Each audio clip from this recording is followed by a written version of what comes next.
Let's talk trash, because we are so tired of being tossed out onto our beautiful Tennessee roadways. It hurts, and it's UGLY.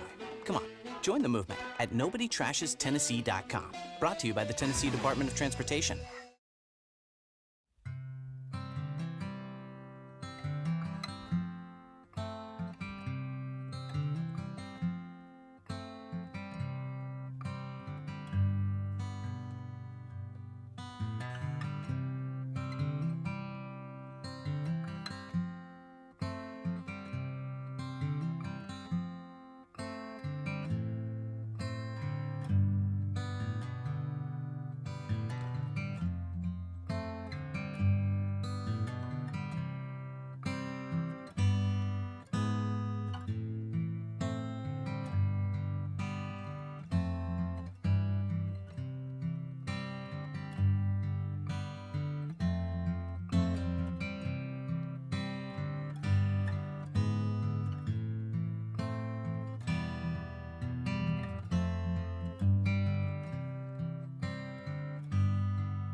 June meeting of the Anderson County Charter Commission to order, and ask the clerk to please call the roll. Commissioner Fritz. Here. Commissioner Smallridge. Here. Commissioner Emmert.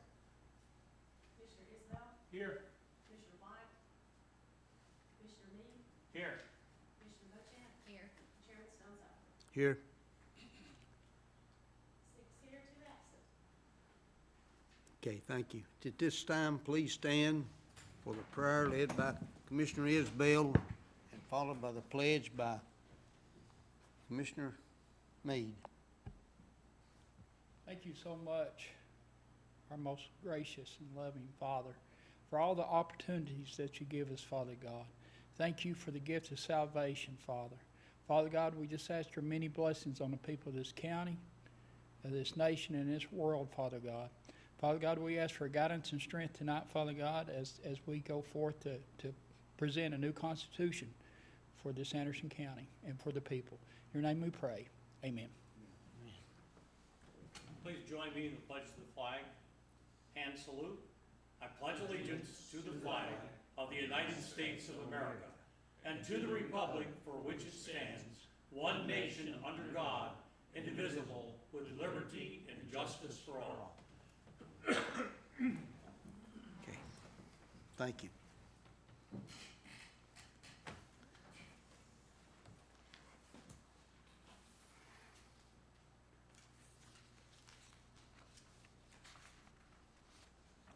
Next is approval of the minutes. Anybody have any questions or objections? Motion to approve the minutes of the May 2nd meeting. Have a motion, do I hear a second? Second. Motion and second to approve the minutes of the May meeting. Any other comments? If not, all those in favor, say aye. Aye. Opposed, like sign. Motion carries.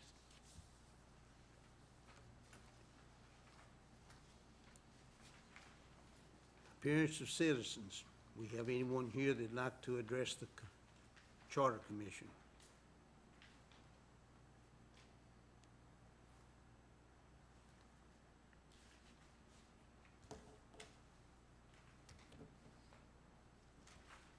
Seeing none, I guess, Gavin, you're on.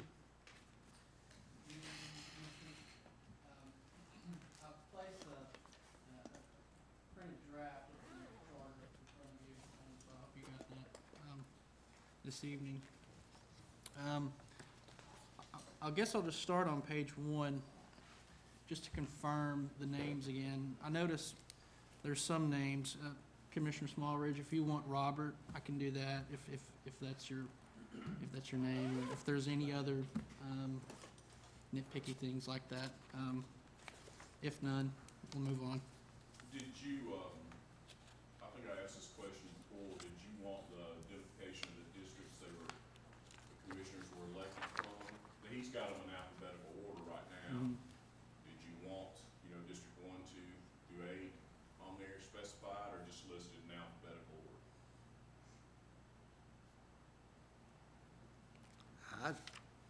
I don't have a preference. Okay, we'll just leave it as it Okay. is, unless somebody mentions if they want to show it. Do you think it, do we need it for any type of clarification? I can't think of a requirement. No. That's-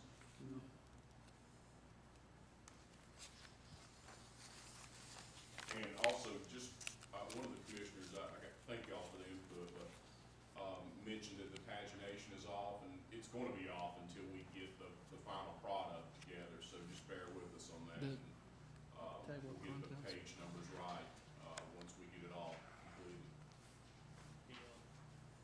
Yeah, I'm one of the ones that commented about that.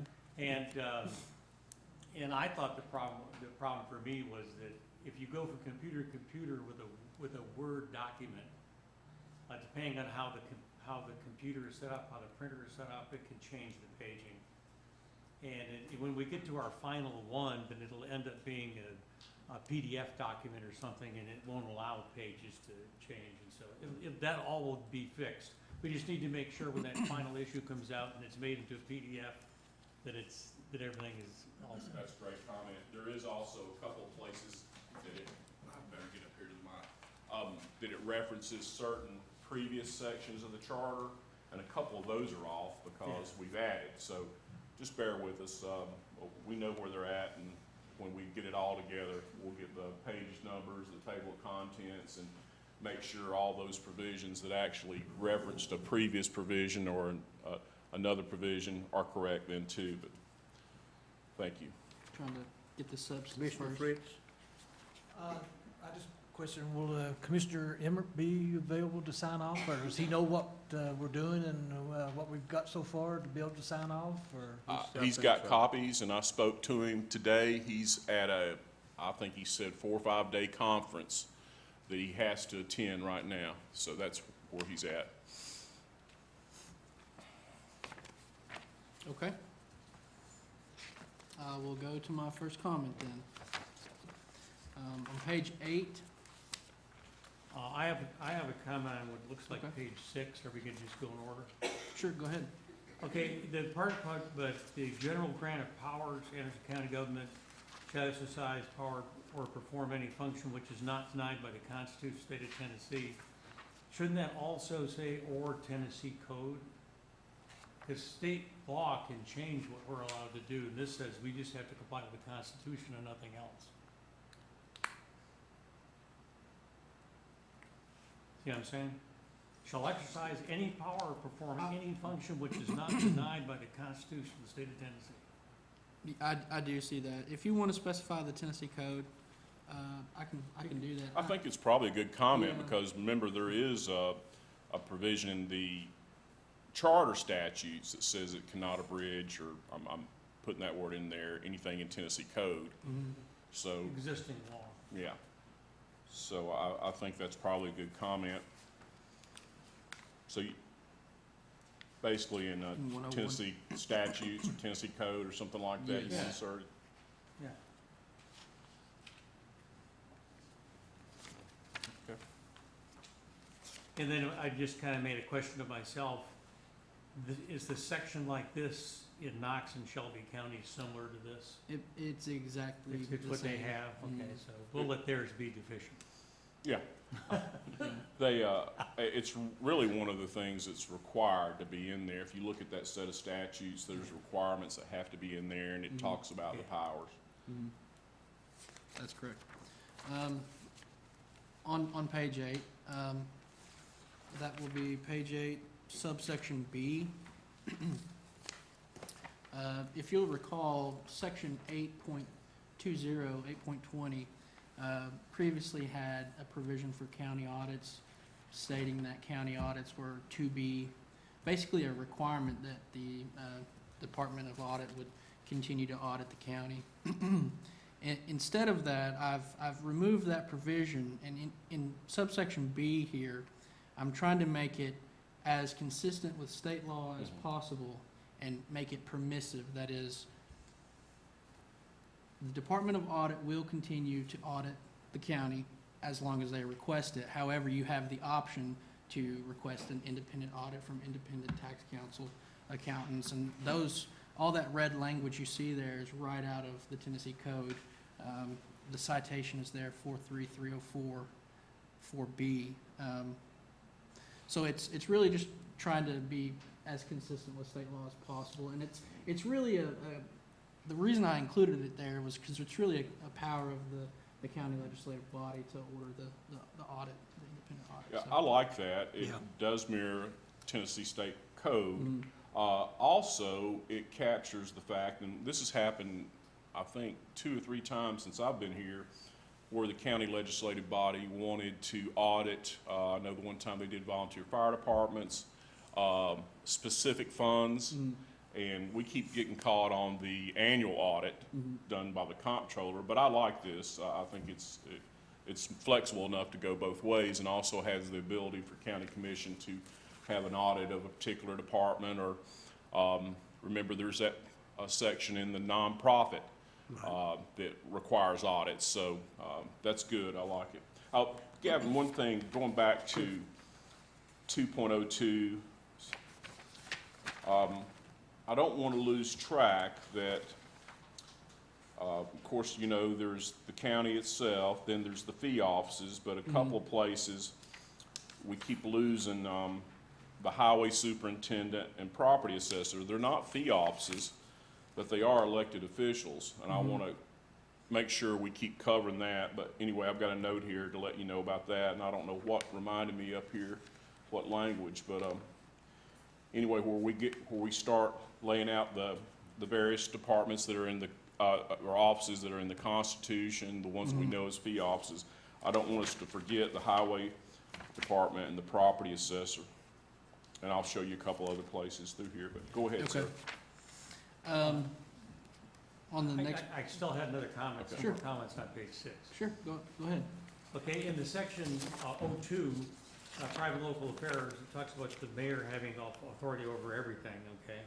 Yeah, but it doesn't say anything, it makes the accept those powers reserved by the judiciary, which is obviously correct, but it doesn't say anything about the schools, and the schools are a pretty significant portion of the government that the mayor has literally no authority over. Well, also, Gavin and I talked about this, the constitutional offices and the fee offices. In fact, the mayor has no control over those. So there's actually another level of the executive branch. It's, of course, the mayor is what we think of as in control of the executive branch, but we have all these other departments that have elected officials that are required by the Constitution or required by state law. And so there's just this other level below that the mayor can infringe upon. And so I talked to Gavin about that. We're going to add some clarity to that. That pops up in a couple of these sections that he's got in here. And the comment I made in 01 is actually kind of addressed in 03, because there it says the Constitution and general laws of the state of Tennessee. Is it okay if he just goes back and adds that in general laws? I think that's all it would take, Okay. and general laws of the state of Tennessee. Okay. In 101, you mean? Right. In 1, yeah. Yeah.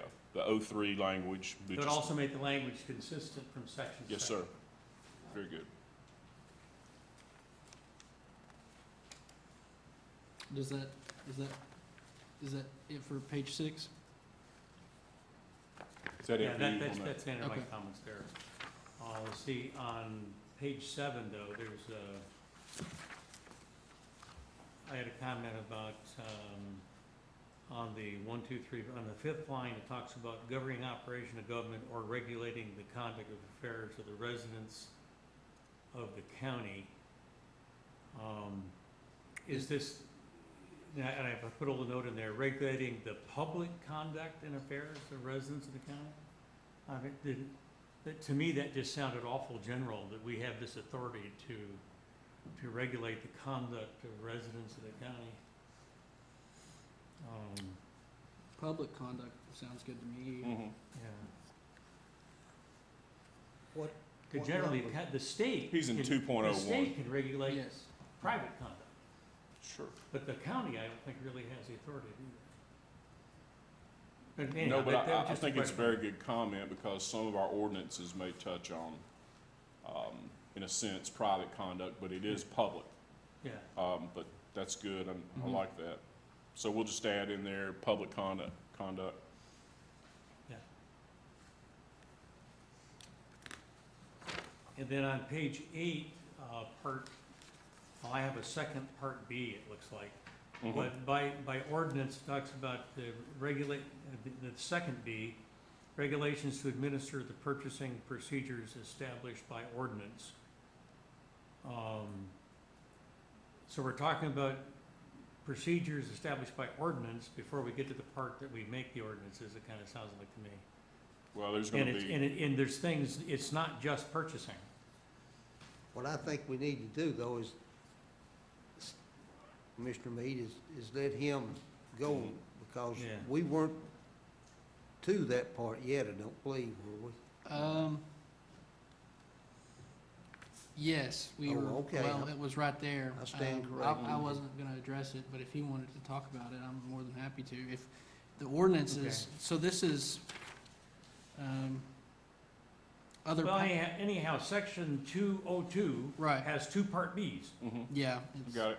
I think that's a valid comment. Well, it It came in with the addition of this. But I realize county we're in a draft format. Correct, correct. That's just so it can be handled, not missed. If in the second B, what we'll call C, if you're worried about talking about the ordinances or establishing ordinances before you get to the power to pass the ordinances, is that what you said, or what did you say? Well, it talks about promulgate rules, regulation to administer the purchasing procedures established by ordinance. To me, that I wasn't sure what that was supposed to mean. We've talked before the meeting about a better definition of ordinance versus resolution. If you look at what's in there right now, resolutions are temporary in nature. Ordinances are more permanent. But I think there needs to be more, and I think Gavin agrees with me. I think, when it's consistent with the other provisions in the charter. When you violate an ordinance, there's possible repercussions. There could be penal, a fine or something like that, and I think we may try to work that in to help give some clarity, because there's another section that refers to the budget as a ordinance form. Well, we know the budget here has always been resolution, and it's temporary. That budget, even though it's set for the fiscal year, is amended almost every That's meeting. right, it can be amended every So meeting. that would fall more in line with the resolution definition. So we're going to go back and massage actually the definition of resolution versus ordinance, and we need to Right. make sure that'll help people understand this document a lot more when we get those definitions more in concrete. I know some of these things I bring up will seem trivial in nature, No, but that's part exactly. of the commitment of almost all of us is that we're gonna make it very clear what things are gonna be different. Sure. And the things that are the same, we want to make sure they're worded that they can tell us the same. Mhm. Also, E there on that same section will actually be the new F.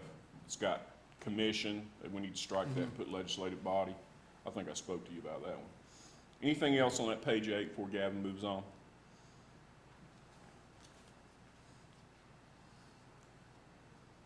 That's all. Okay. Subsection I on page 9. Here, we talked last time about specifying all subcommittees, departments, authorities, commissions, and I've added that there. There's a comment there, and we spoke about this beforehand. And you mentioned that the distinction may be whether the body was created by the county commission. We can discuss that more if you'd like. So that's a work in progress. Up to you. I think that's the way we need to keep it right now. What the main issue there is, we don't want to infringe on the mayor's ability by statute to appoint members to boards and committees subject to confirmation by county commission. This is more of the power, the unilateral power of county commission to appoint people to various boards and committees. Like, for instance, there's this new proposed animal control, and that's a creature of county commission. That's not a statutory committee. So that would seem like county commission gets the opportunity to appoint those members, and that's what he's trying to do. We're trying to make sure that we don't take away the authority of county commission to make some appointments, like, and even on the county commission itself, they make appointments to various committees and things like that. But we're going to add a little bit to that. In section 2.03, subsection A, I've included 2026 right there in the fourth line, and December 31st, 2025. There was a comment last meeting about whether the state, I believe, had approved the newly drawn maps by a certain date. And I think there was a question on that. I don't know. I know Commissioner Isbell, I think you said that you all had your maps in by that date, by December 31st, but you didn't hear, hear back on that, whether they were confirmed. I don't know if that's been confirmed, or you just want to make it That as was- confirmed by. I think this is fine as far as a Okay. charter. We've got another little separate issue that's popped up on our last redistricting that really doesn't have to worry about this, but we need to Okay. we need to figure out which maps control, the one that was approved by county commissioner, or the one that was altered just a touch to create this new voting precinct. It was also altered in Oak Ridge. Right. In subsection, excuse me, B, there is the provision there in accordance with general law, January 1st, 2032. There's a statute, the redistricting statute that says, the terms, I'm sorry, subsection B, the terms 5/1/11, prior to January 1st, 1982, at least 10 years thereafter. So that's where the 2032 comes in, it being already passed January 1st, 2022. That's good, because we know even though the census is taken every 10 years, we don't get the numbers back. And it takes us a couple years to get it, like the state was late this past year getting the numbers back. So I like the way you've got that, and it's consistent with the redistricting statute. So I like that. Subsection C deleted the 1-year district residency requirement. And you'll see later on in Article, I believe, 5 or 6, the education section, the 1-year district residency requirement has also been stricken there. So that would take care of a boundary line for a district that's changed. Correct. I believe there was a scenario where Commissioner Meade came up with a hypothetical. If a commissioner moved or stepped down and moved to another district and wanted to be appointed to a new Right. seat, and then he or she couldn't do so unless they had lived in the district a year. And that's in accordance with state law, like we've talked about. Good, thank you. I'll ask, are there any comments on page 10?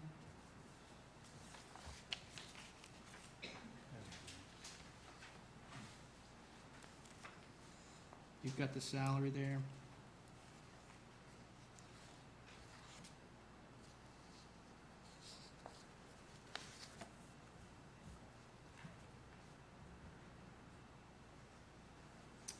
Chuck, Commissioner Fritz, I'm sorry. When you proposed the new pay schedule for county commissioners, was that 2014? I thought it was later than that. I'm hoping this is the most recent one. Do you have any idea when that occurred? Because that's the one that controls, is that one that you brought forward, that the county commissioners would get the same percentage of increase as the state gives, which is all the other elected officials get. I know for the fire, other commissioners who went out, we did, Right. so the new commissioners. It just seems like it's been not that long ago. It hadn't been. You think it's 2018? This is what that's the one that We actually get the raise the year following the state giving the raise, as I understand. They're such big raises, that as a commissioner, you want to keep track of these big raises. I think I got $4 a month in the last one. I think this is it, Chuck. Time flies, I guess. Make sure that's the one After taxes. that you presented.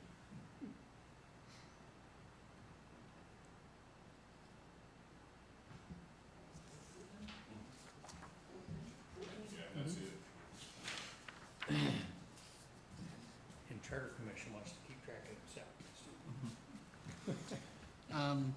I'll move on, if no further comments on page 10. I've got, on page 11, just to mention the red ink there, section 2.06, election of chair and vice chair, it doesn't apply until after its first session, on its first session after September 1st, 2026. They do that anyway. Yeah, I guess we'll get to later, the 2026. Right. The effective date of the charter.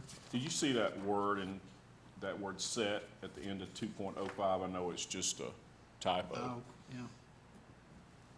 I will go one step further on that resolution you just showed. Yes, sir. It said August of 2014, new commission came on in Exactly. September. That makes So that sense. was the old commission, passed it before the new commission came Mhm. on.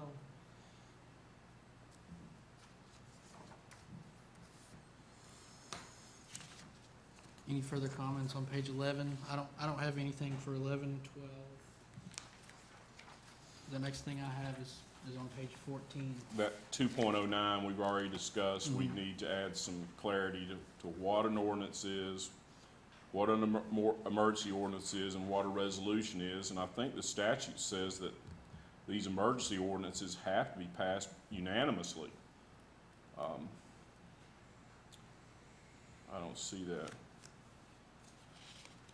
But anyway, we're gonna work on that.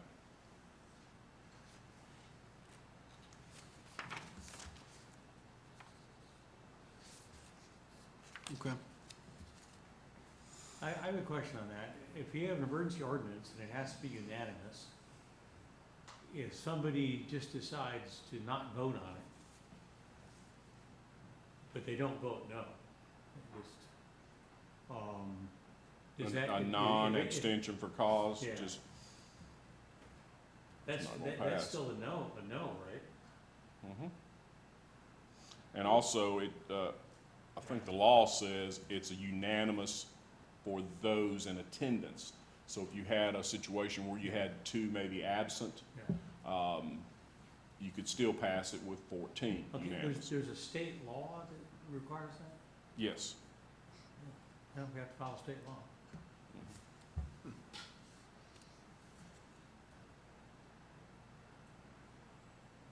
So that's only for emergency, right? Correct. Yes, sir. Yes. Well, urgency, I think is really probably the better term. I Something thought that just, we had all those clarified, What? the emergency ordinances and all that. I thought we voted on. No, we're talking about the definition of what a ordinance is, a resolution, emergency ordinance, and of course, the proclamation is also enabling authorities in there for a proclamation. Those, I think when you get to that, you'll see what I'm talking about. We need to add some clarity to those definitions. Okay. In section 210B, there was a minor change there made. There was a discussion last time about that phrase right there in the comment, required by this charter to be submitted to the mayor. That's been deleted. I've reviewed the statute. It's 56107B5, and it says after the ordinance or resolutions submitted to the mayor. So that's in accordance with. What page are you on? I'm sorry. I'm sorry, 14, section 210B. 14? Yes, sir. There's one other I want to Sure. ask you about. I know I said we're going to go back and make sure all these sections and subsections are right. But you refer to in number 8 on 13 as the Anderson County Code Commission. We don't currently have anything like that. The county clerk really keeps all the official records of the county commission. So we need to Clerk. either assign those duties, well, that's Okay. by statute. The duties of the county clerk involve the official records of the county and the county commission. So we don't have a code commission. I'm not sure we even need one, but because of the way state law is set up.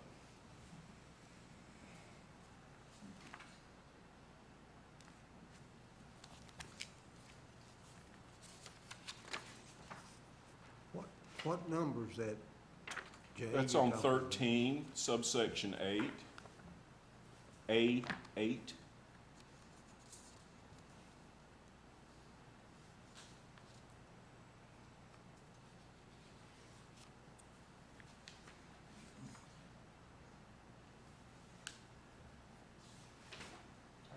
striking that? On 2.9, is that the one, 2.09? I'm on page 13. Okay, Well, I'm trying to follow and it's 2.09. on both of them. 2.09, starts on 11, goes over to 12, and then goes over to page 13, and there's subsection A8 there. Just says 8 in parentheticals. And it talks about the Code Commission. You see it? No, Okay, the one you sent us at I'm home, on and the page one that we 13. just got today, the stuff is not on the same page. Okay, that's probably the problem. this is page 13.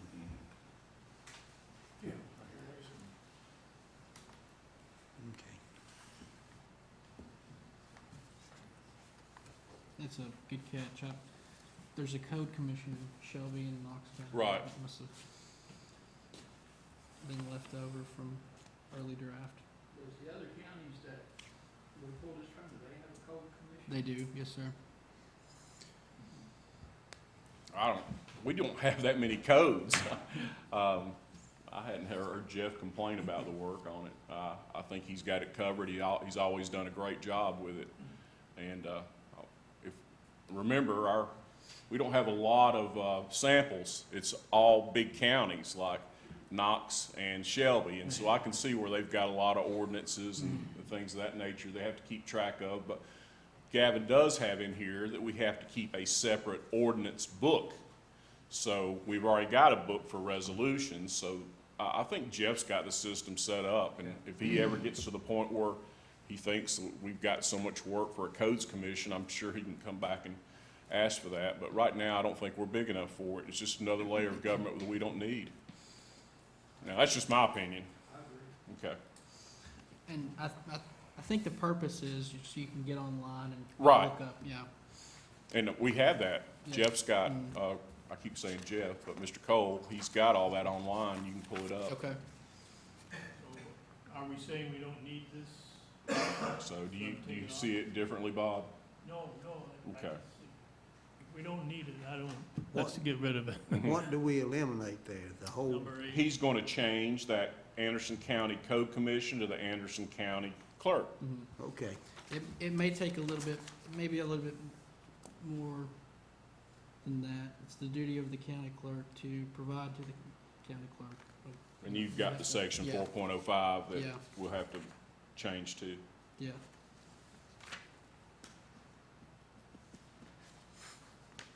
Okay. On page 16, if there's Yeah, nothing. you better talk section instead of page, because Okay. the copy that I'm going through, that I That's marked what I up was at doing home, too. Yeah. is very different from the one I got when I arrived, the page. It shouldn't be. I don't think much was changed. Thank you, Microsoft Word. Okay, well, section 3.03, subsection E. Last time it specified the HR committee, and that's been changed to be more broad and inclusive of Okay, all. we're in section 3 now? 3.03, yes, sir. Okay. Subsection E. I had a comment on 210. Okay. This is where it talks about any ordinance or resolution vetoed by the mayor of Anderson County shall be returned to county clerk within 10 days after the ordinance or resolution is submitted to the mayor. I think the way we have done that is it's 10 days after it's been passed by commission, not some unidentified, it's submitted to the mayor. Or is it, if it's passed by commission, is that automatically considered submitted to the mayor? I like Shouldn't it what be you're saying. following? The state law says 10 days from the passage at Yeah. the county legislative body. I think we need to fix that because Use the it same usually language. takes, anywhere from 3 to 4 days before, Annette, correct me if I'm wrong, before you get everything together and take it to the mayor. And that could technically mean submission at that Yeah. point. Yeah, So I think it probably needs to be the date. yeah, 10 days Yeah. after And the resolutions, if when you present them for her signature, has been passed by the county commission. yeah. Or by the legislature. I know I've been late with some that had to be amended by county commission on the fly. And also, I'm not sure if, on page 14, if 2B conflicts with 2.10A. One's got 8th day following adoption. Adoption is what I think the key word that we're looking for there by county commission. And then B says 10 days. Yeah, Well, yeah, 10 days is correct. I think it just needs to say 10 days after the ordinance or resolution is passed by the legislative body or some words that. Are you okay with that language, adopted? That's in that first section? Well, I mean, it isn't really adopted, really, until the mayor signs it. Okay, passed by county commission? If it's, yeah, passed, I think would make more sense. Okay.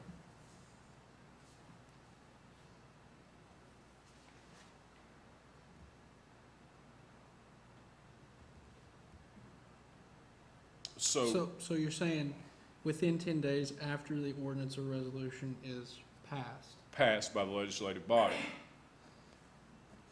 I will say, as to 2B and 210A,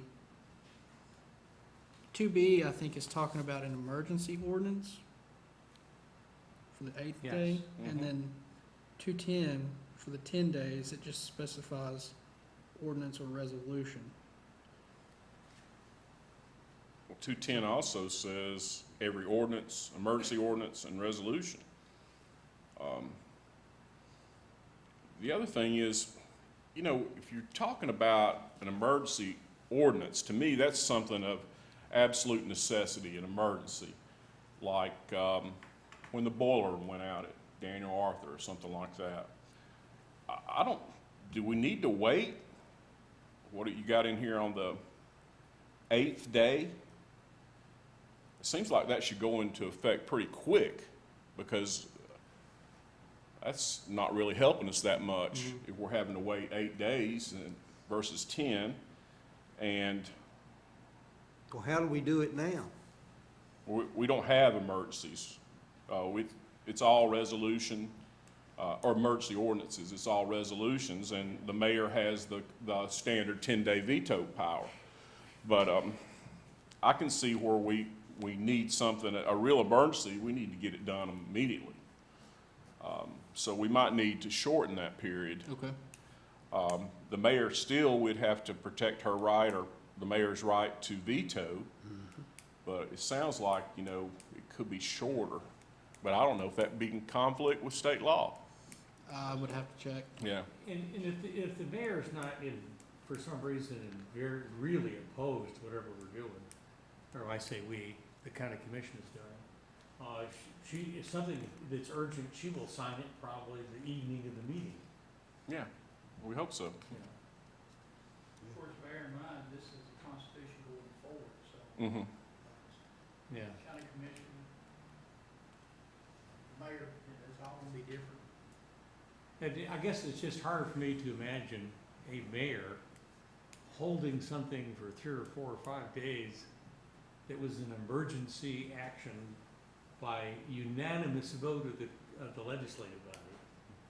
Well, I understand. I find that I just find that very, I guess it's not impossible, but I find it extremely unlikely. Mm-hmm. Yeah, I mean, Okay, you ready to move on? Everybody okay? Gavin? Yes, sir. I think I brought up section 3.03 subsection E. It was broadened, the language was broadened. E. Yes, sir. Appointments by resolution of the legislative body. This is the mayor's subsection to make appointments. Right, Mhm. right. Yeah, again, Gavin made a good point, we're talking about the mayor's duties.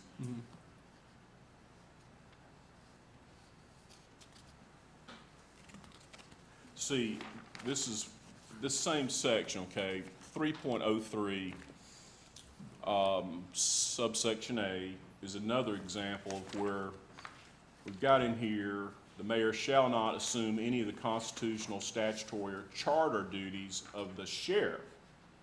We almost need to put in there, and I think we have to, or any other elected official in their departments. That's that other layer of the executive function, that, you know, circuit court clerk, property assessor, highway, county clerk, register of deeds, all these, that they operate independently from the mayor. And we just Because need, under current law that we promised we would follow as best we could. that's she's not exactly allowed to do correct. That's correct. that. Or he or she. This is no Or the mayor. change. This is no change. This is the way state law is now. Yeah. Okay.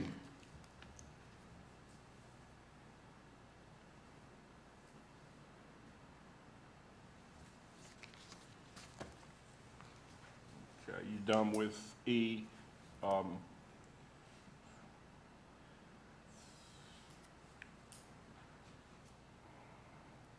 H, again, is another issue where we have the 81 Act in conflict of touch.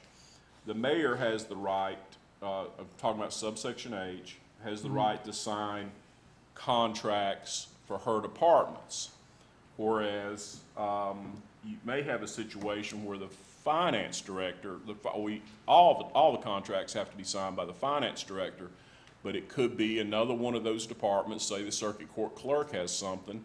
Well, that's binding as long as the approval to form is on there from my office, and also the signature of the finance director and the signature of the whatever, circuit court clerk, county clerk. I understand what you're doing. You're outlining the mayor's powers, but I don't want somebody to misinterpret that as the mayor only has the right, has the exclusive right to sign contracts, because that's just not how the 81 Act functions. That's the So- except as otherwise provided in this charter. It's not broad enough to, I think we just need to add, I have, or finance director, it takes two signatures, a purchasing agent, or the departmental head for that particular, whatever that service or purchase the item is that has requisitioned it. And those become binding under the 81 Act. That finance director position has a lot of authority.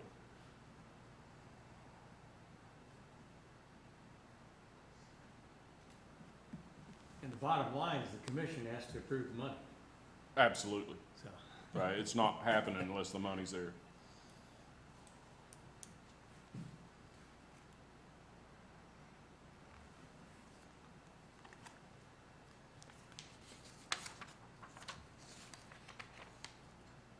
So we are gonna add something there in Mhm. 303. Yes, sir. you have that written down? or- Yeah, I do. That's one of the ones I'll send you, email you and remind you. I'm gonna remind you of all these that I've got notes. Okay. It'll help you.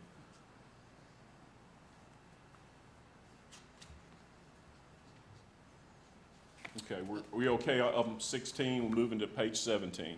Everybody's on board here?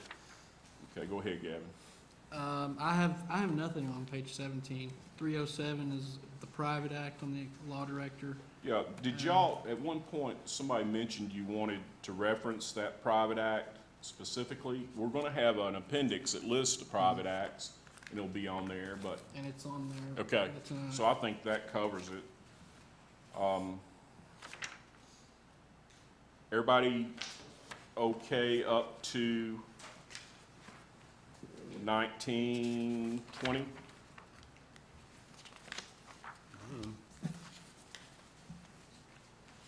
I'm at Article 4. Yeah, same. Okay.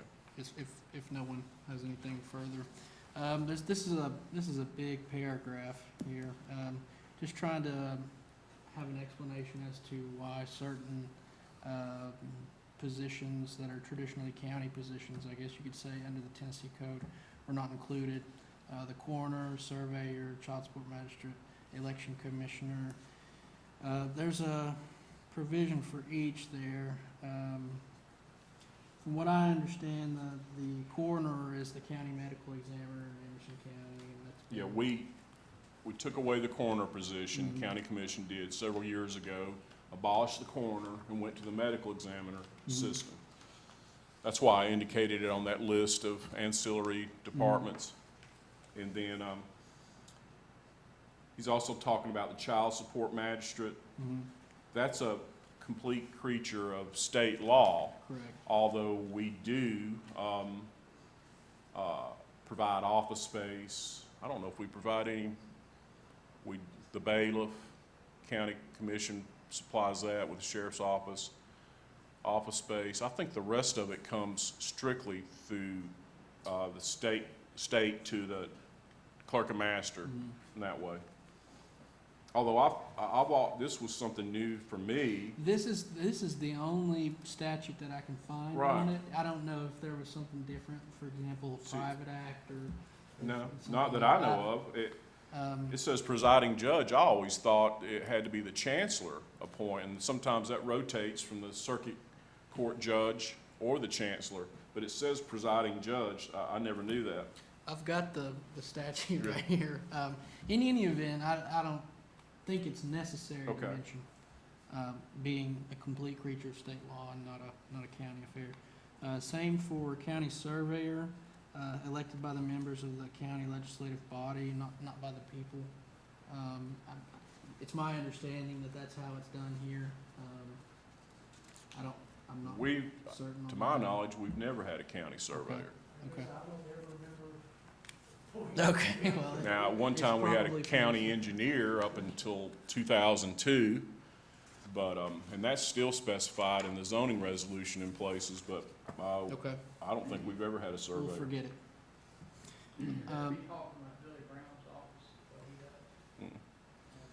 No, that's the GIS system. Billy actually works for the property assessor of property. But, I was just going through Title 8, Mhm. public officers, elected county officials. Good. So that was my thinking there. Yeah, I you- did, There's an opportunity, if you was to ever leave in the future, you could, you know. You could, right. And what he's saying is state law provides that enabling authority, and it doesn't need to be in the charter. correct. You had a question here, how was Anderson County's child support magistrate selected? It was, to my knowledge, it was appointed by the chancellor. Okay. There's a, I have a question about yes, sir. the surveyor or an engineer. Now, I know we talked about this in 2002, when we came on the commission about hiring an engineer and it be shared by different departments. Road department, school department, and some of the others.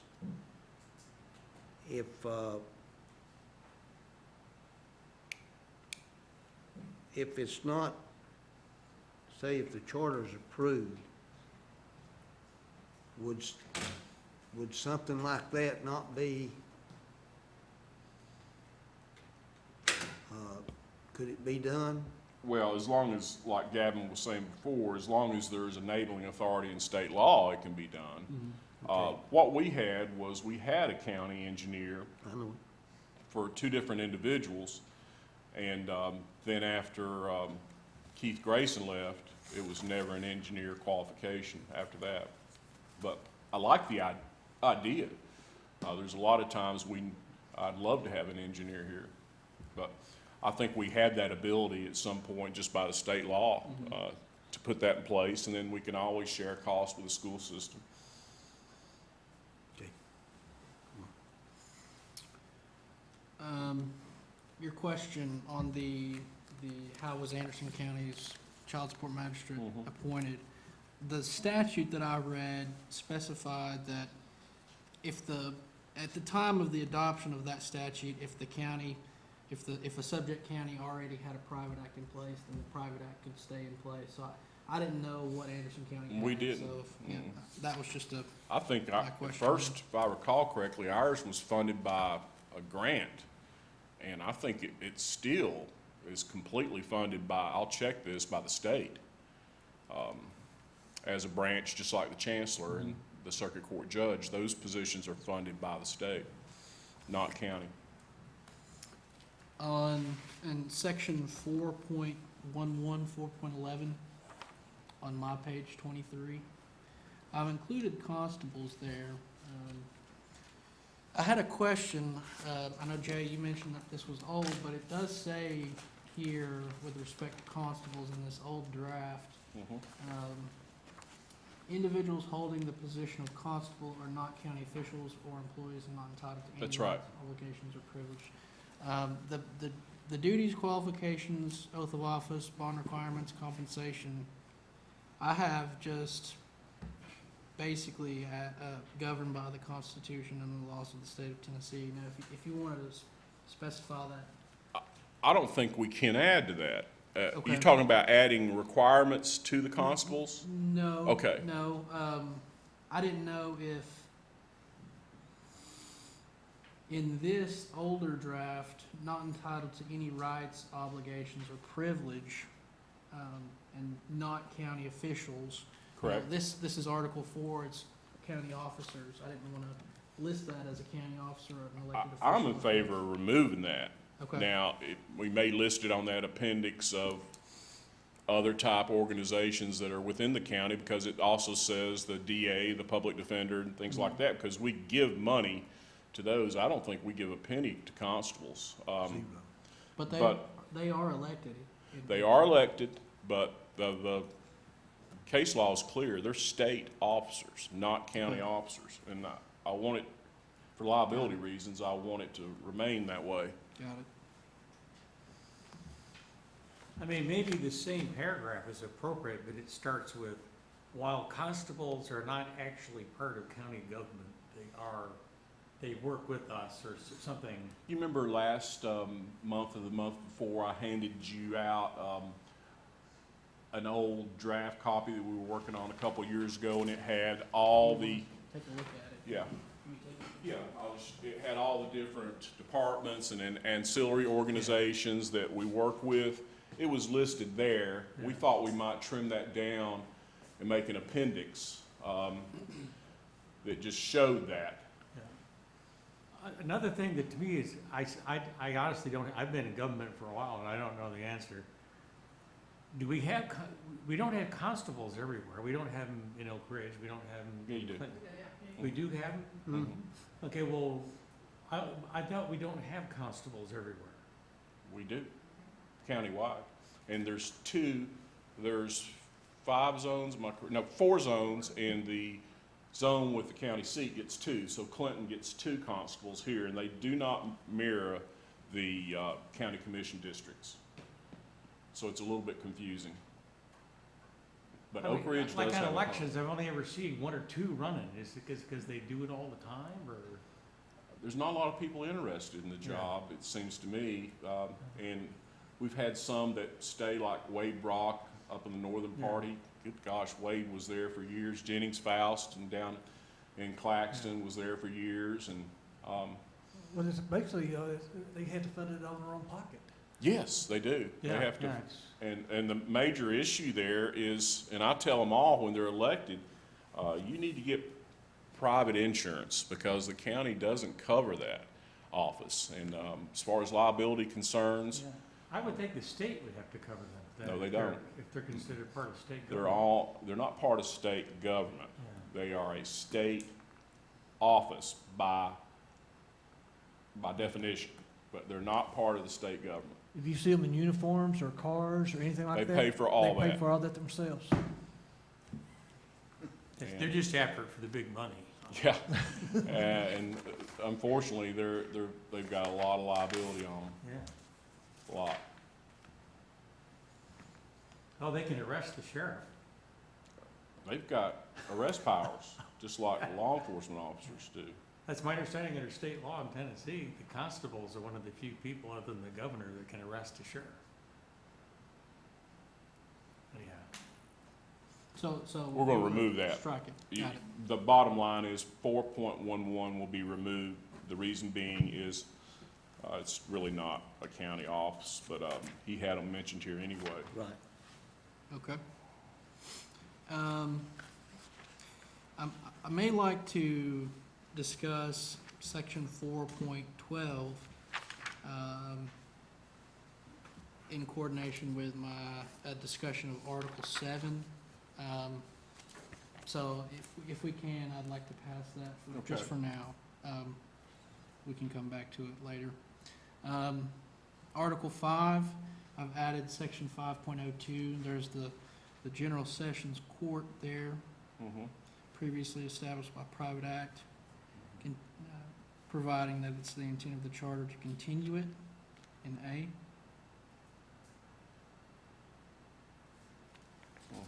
And then in subsection B, it's kind of on the next page, I've also provided for the multiple divisions, existing divisions. You mentioned that there was an Oak Ridge division. General Sessions Division Yes, 2, but it's under the same private act. Correct. And that's just stating that it will continue as is. Correct. But you did give the power to county commission to change that, and they could have changed that private act with the assistance of the General Assembly. And I do like how you did specify juvenile court with the, is that correct, 1807? That's what I have. I can check that in. I think my juvenile court private act Well, we was can, much later, and like, when is Judge Jennings, like the Surely it has to 70s? be later than 1807. It had to be in the seventies. 70s, I think they started Been it. there 25 years, and I think Don Layton went in 90. Yeah, they had concurrent jurisdiction though, juvenile court and general sessions. It's been a long time. I'll pull that, but I didn't realize we started it in 1807. This is,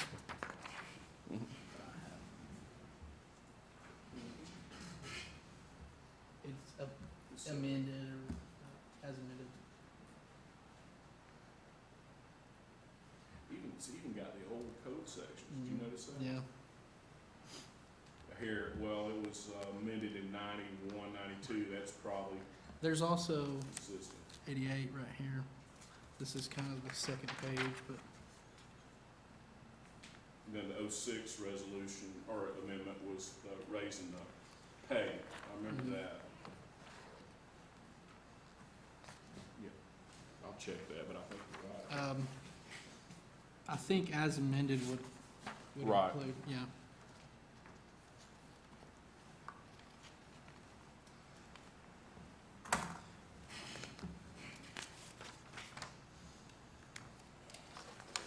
If nobody has any comments until, my next comment is section 6.01. We're into the education. Correct. Yeah. Everybody on board there? We've confirmed that 1807 really is what it is? No, I'm going to check that.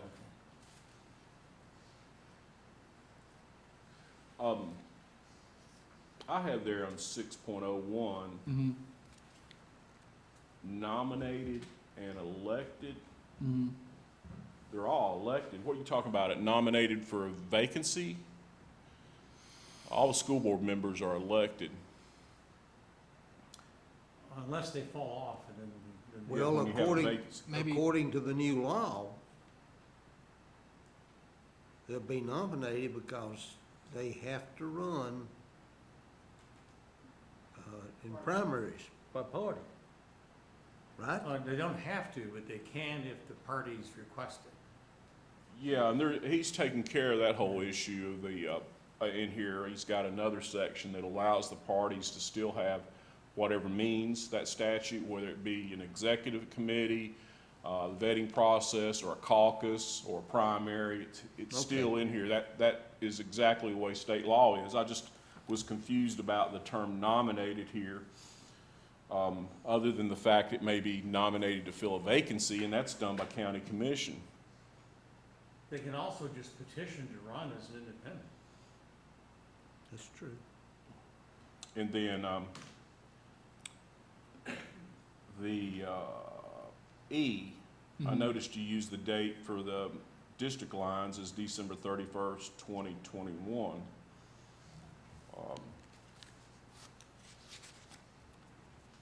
Well, we were That's the talking same about B. date. Excuse me, sir? I thought we were talking about B. right We now. are, the nominated portion. Yes. Can you think of a reason that we would have nominated other than to fill a vacancy?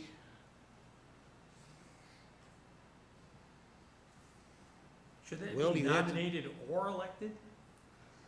It, I can do appointed or elected if you. I think you need to read the whole sentence to, I see that. I understand how people interpret these things, and they pick and choose, and they read sections independently. If, for what it's worth, I think Chairman Stonecipher is reading it how I intended it. Mhm. Nominated, there being the new law for the parties, so nominated, that's what it was intending to do, but I think there's no change if you say elected according to state law. Elected according to state law, because Commissioner Mead mentioned, the parties have to be recognized as a statewide party. You might have somebody that just petitions to run independently. Talking about that issue so. Real easy fix. Mhm. Members qualified and elected according to state law. They can qualify by doing a petition and running whatever party they want, Okay. or they can have, the parties can decide to have conferences and Mhm. nominate. you could just strike the nominated and part of it because it's all gonna have to be done by state law anyway. Mhm. Yeah. Mhm. You got it, the issue. Yeah, So qualified and qualified elected or is really just two strike separate the whole- steps. Nominated and. And it may include going through a primary. Yeah, I don't think nominate is not always gonna be applicable. I think that's elected according to state law and strike that Okay. nominated, or do as Commissioner Mead says, qualified and elected according to state law, because state law is gonna trump this process. And there's various paths to qualification. Right. That's why I think we don't want to leave qualification off, but Mhm. nominated is only one of the options Mhm. of qualifying for, right. Do you remember what the language of the private act said on that, or are you taking this language verbatim? You're not. I can. We've I got think a I- pretty Yeah. straightforward private act. I think it was 2002 Mhm. on the school board composition.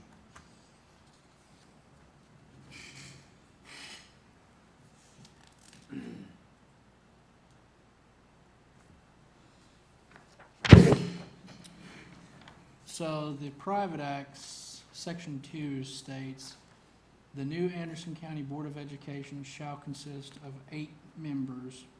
These members shall be elected from the school board districts as established by Anderson County Board of Commissioners.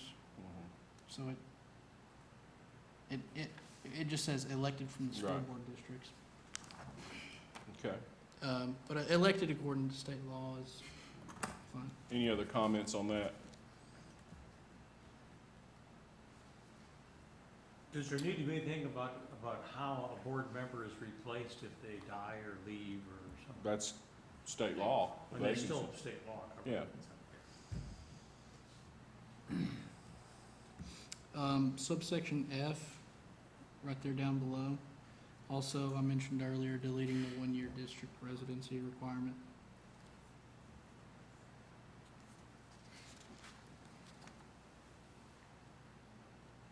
I noticed you put in here on subsection G, and this is something we've done for years. If we have a tie vote Mhm. on an issue, then that motion fails. Do you think I know it's in our county commission rules, you've got authority for us to adopt county commission rules, but did you want to put that sentence in the county commission part under the voting on a measure? I don't see it has to be in there because that's the way we do it under our county commission rules, and the enabling authority is already in here for the county commission to have their own rules. But a tie vote, the motion fails. Yeah. Because it's not a majority vote.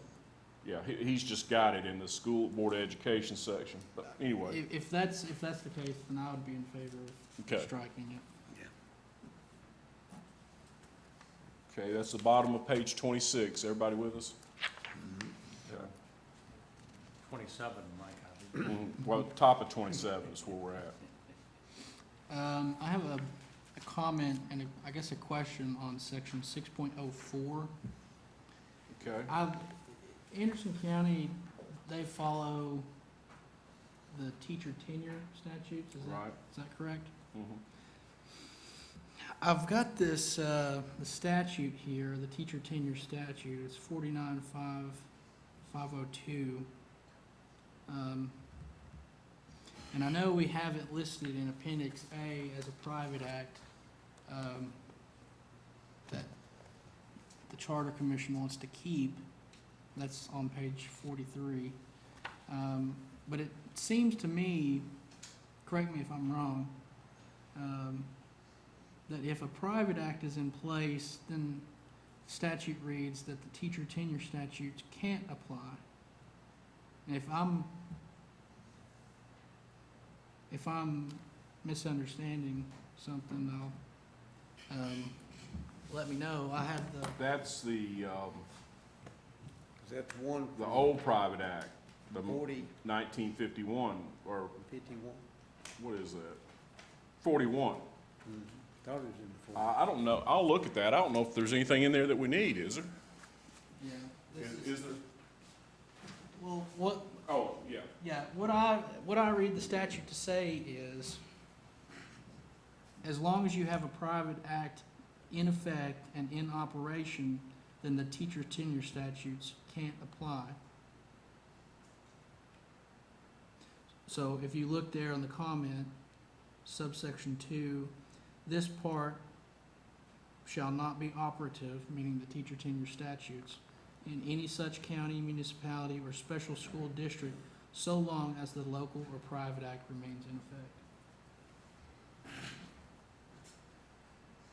Is this one of the private acts that we're leaving on our list? I brought that up. Yeah, you did.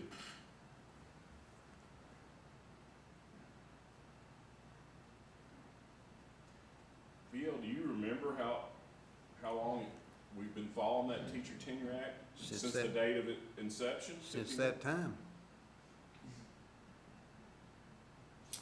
I really didn't have access to whether the county followed the Teacher Tenure Act, so I kind of had to go to some secondary sources, and I think I They read do, some don't case they? law where a court applied the teacher tenure. What's your memory on that? They changed the tenure law after I retired. Mm-hmm. The state did. I remember that. And Bob might know the answer to this, but I don't know if what the state adopted, if they said that it did away with all local tenure laws. Mm-hmm. Go ahead, Bob. I don't believe you could, I think the new tenure law, which was passed in, was it 2015? I don't think you can just say a private act. I think that consisted statewide in every school system, I believe. I may be wrong, but. I think you're right, but the question is, under that statute on statutory construction, if you've got a private act, which we do, creating the school system, you can't fall under the Teacher Tenure Act, or is that just talking about the teacher, if your private act covers Well, teacher tenure? What you have to look at here, and I don't know, I wasn't around in 1941, I wasn't born yet, but if you look at the 41 Act and look at the definition of a teacher, Mm-hmm. it includes the custodians Right. and everybody. Mm-hmm. So, I guess, when it says, all employees of the school system not covered by the Tennessee Teachers Tenure Statutes or separate contract shall be considered employees at will. And if that local tenure law, if it's not done away with, those people that are covered under that local tenure law, other than teachers, it might still be in existence. Mm-hmm. I see your point. So certified employees would be tenured? That's the way the 41 Act Mm-hmm. read. They did. They did. That we're just concerned that this. Well, they did it for teachers. Mhm. The latest tenure act defines very clearly who a Right. teacher is. It doesn't include, you have to have a degree, you have Sure. to have this. And I don't see, and I've read that act, the latest one, and I don't see that would permit a local school district to give tenure at least in the state sense, to give tenure to uncertified, you have to have a degree Sure. and so on. You've got to follow that. Yes, yeah. My question initially was, did the new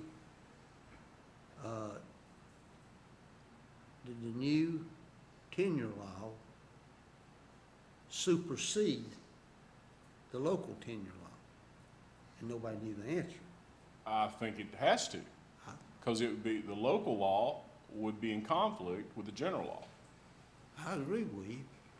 I need to do a little bit of research. I want to talk to Dr. Parrott, and let me find out exactly how it works over there. If there is an issue, we'll come back and address it. If Okay. there's not, I know they've talked about this many times, especially after it was amended in 2015 or so.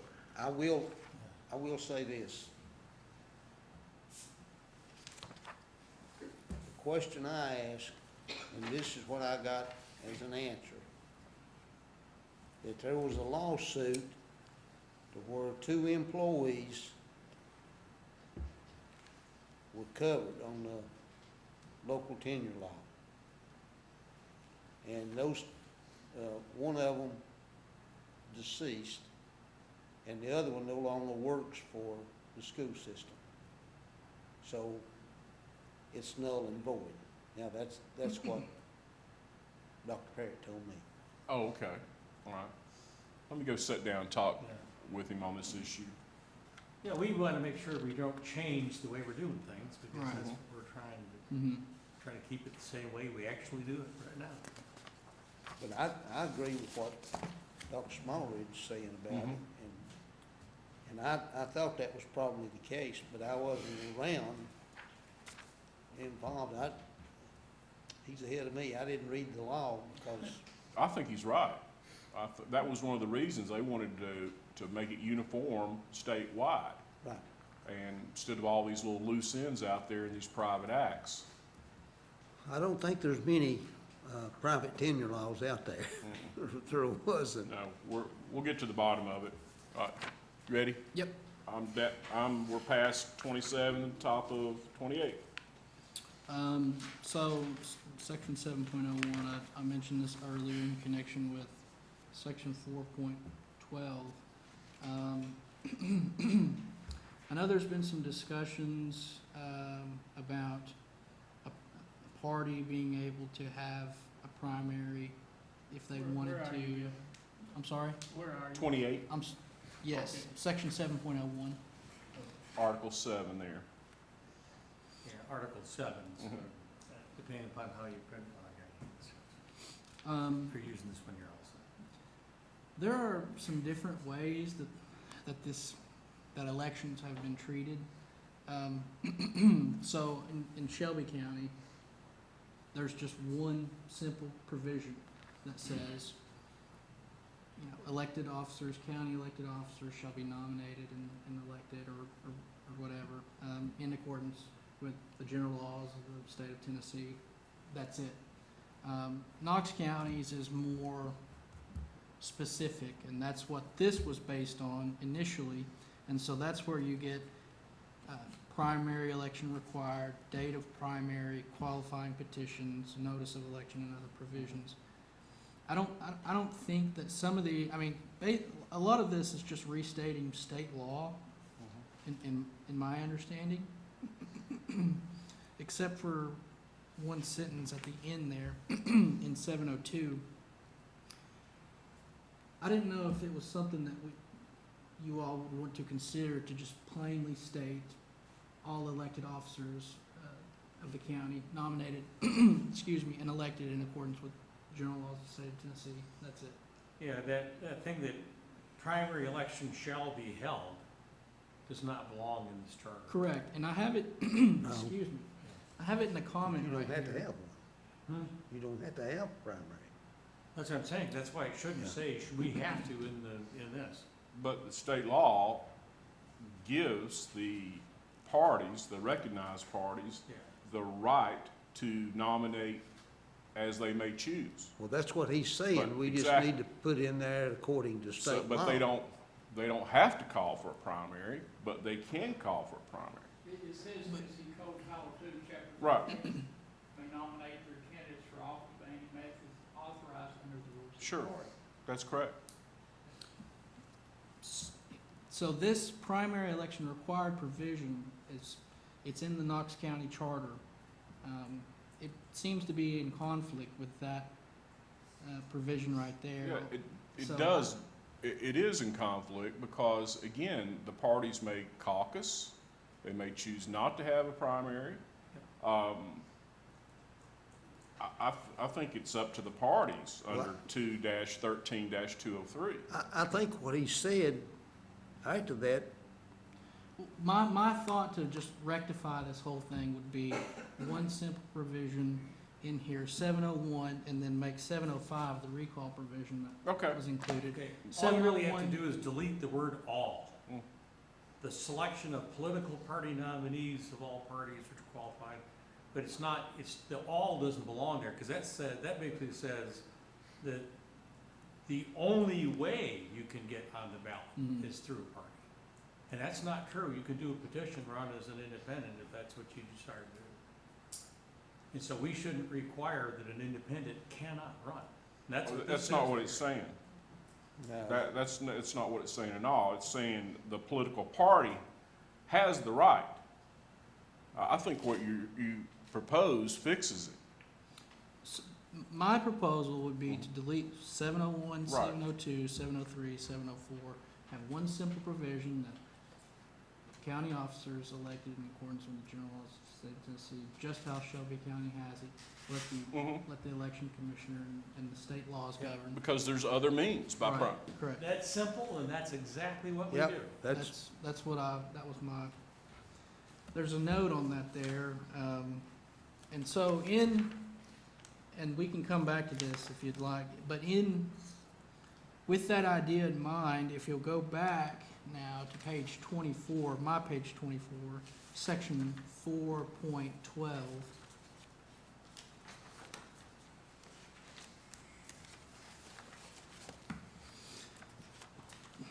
That's essentially what this section is attempting to do. The officers listed in Article 4 shall be nominated, elected by the voters of Anderson County in accordance with the laws of the state of Tennessee. Now, our Article 4 specifies more than just county offices. It includes the public defender,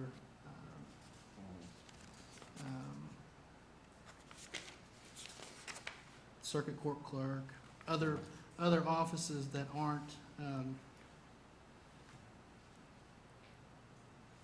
I think, readily covered by that provision. So I leave out those state offices. I hope I'm making sense. Mhm. So I have the property assessor, sheriff, register of deeds, county clerk, trustee, superintendent of roads, and constables. You can provide for the vacancy of those offices, what happens in the event of a vacancy of those offices. But if, say, the public defender, if there's a vacancy in that office, or the district attorney, that's according to state law.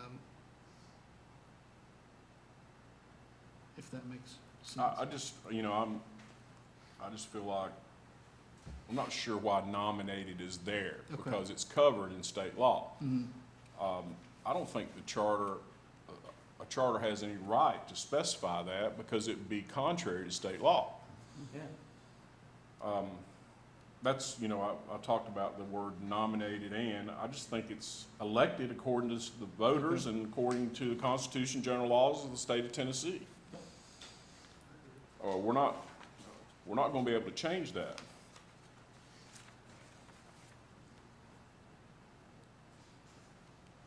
But I do like your recommendation there, just to move, rework that 701, 702, 703. Mhm. Yep.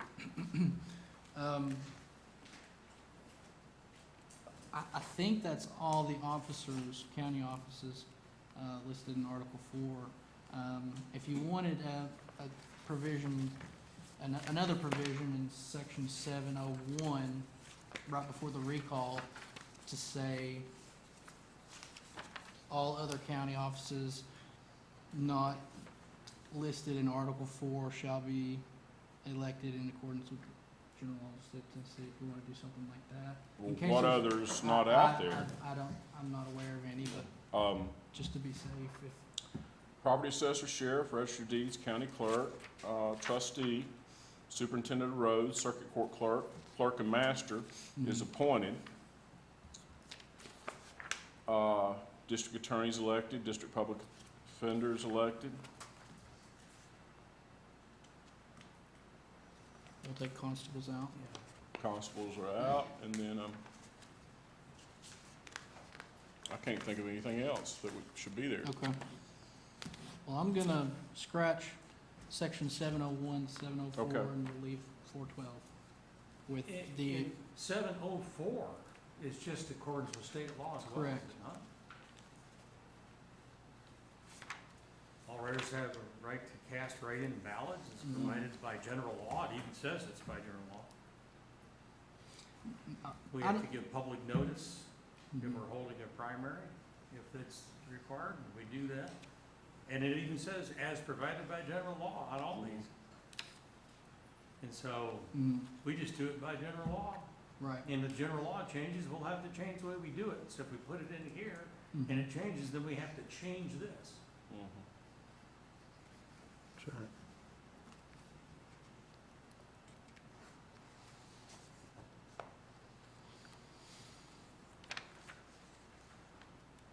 If you have any comments on anything. let me know. I think you've got it worked out. Let's see what it looks like on paper. Okay.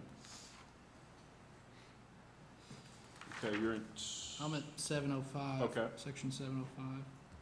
That's add the, the county clerk, the highway superintendent. I don't know, the constable, you're gonna strike that. yeah. You want the highway superintendent added there? I don't know why we shouldn't. It's another elected official. Yeah. We've got a very good highway superintendent, but I don't know why we should leave that out. Right. Now, the court clerk is, there's a statute that allows that judge to remove. Mhm. And is that what you're saying? So, but that's an option. Are you saying the court clerk is off limits to a recall? That, yes, that's what I'm trying to say. If Okay. that's-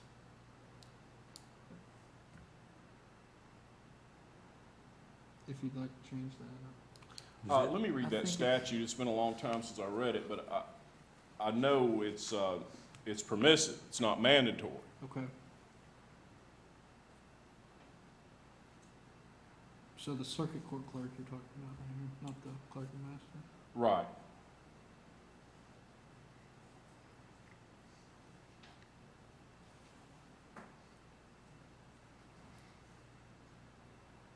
and, members of the Board of Education.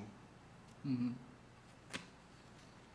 In that recall section where it talks about the judicial branch, including the court clerks, are not subject to recall, should that really say are handled in accordance with state general law or something? Well, Just that's the what I state- was saying, that statute is permissive, it's not mandatory.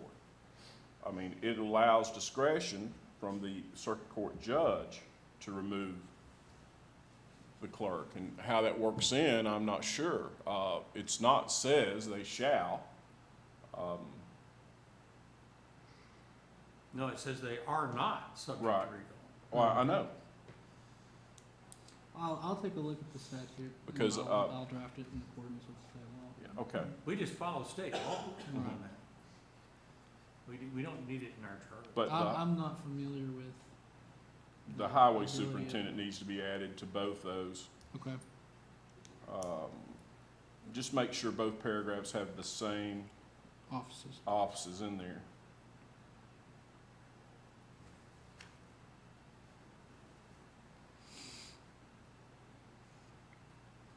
I have Case. one question. Yes, on ma'am. The elected county officials. Mm-hmm. We have it listed as the county legislative body member, but when we're running for election, it's listed as county commission. It is now, It is county now, but- commission. So, It'll change. If so the- we're gonna change this in here?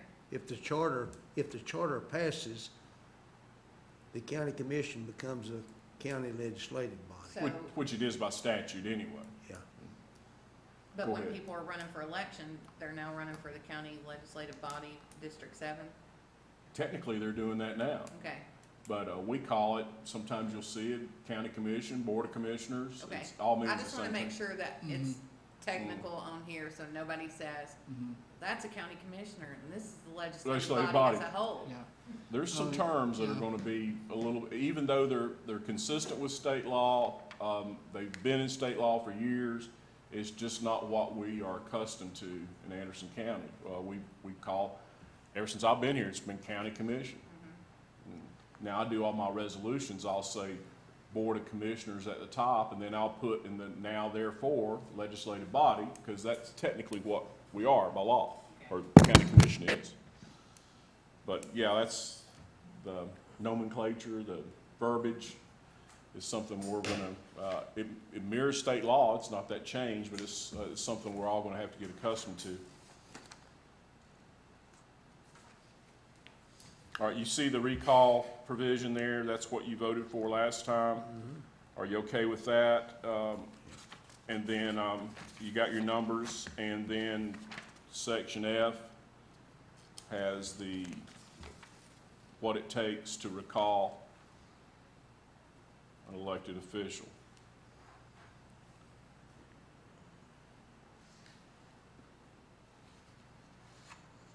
Yeah, we passed that. Yes. And this is the section that some people had asked me about that, going back to the question we had a few minutes ago. We've got in here, and I told this to somebody last month that asked this question, Section H1, political parties recognized under Tennessee Code Title II, Chapter 13, may nominate their candidates for office by any method authorized under the rules of the party. So that's been in here. Excuse me? That was on page 29 last. Yeah, but it's still in here. Yeah. All right.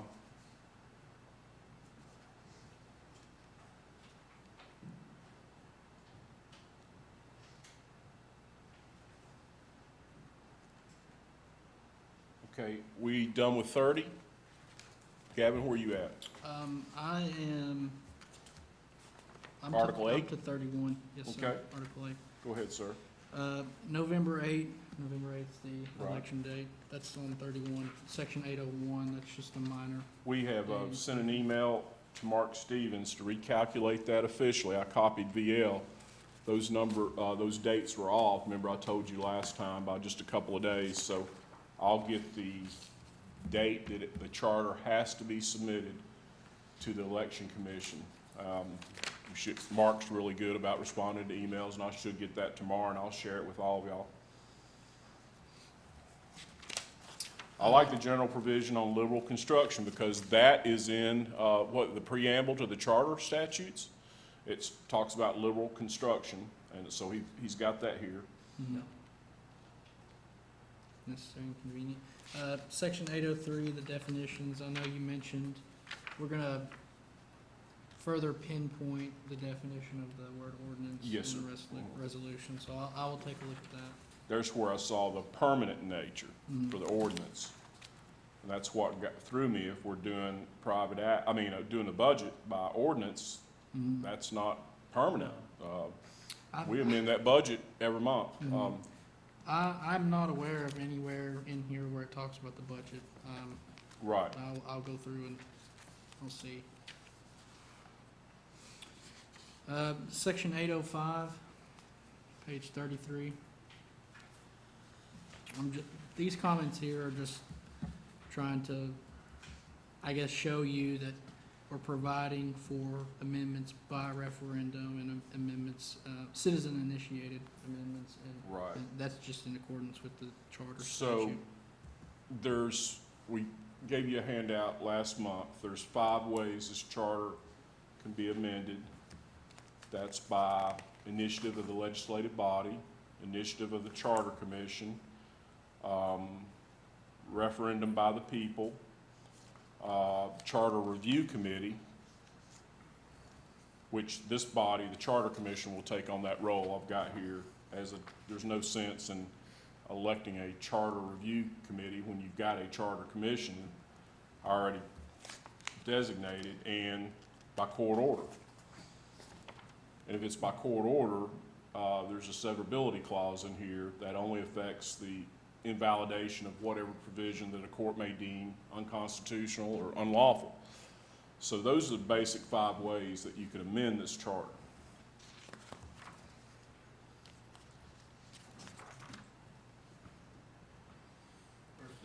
I guess there may not be all of us that are left, you know, if you're talking about us Right. becoming the charter review committee.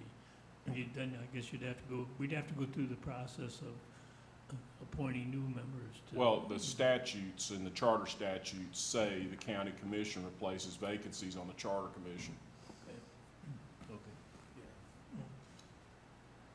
Now, in the part that talks about voters of the county may frame and propose amendments to the charter, that has the 15% of persons who voted in the last gubernatorial election. Is that because the state law requires that? Well, it's interesting. I think I was talking to Gavin or VL about this afternoon. It says at least. You see that?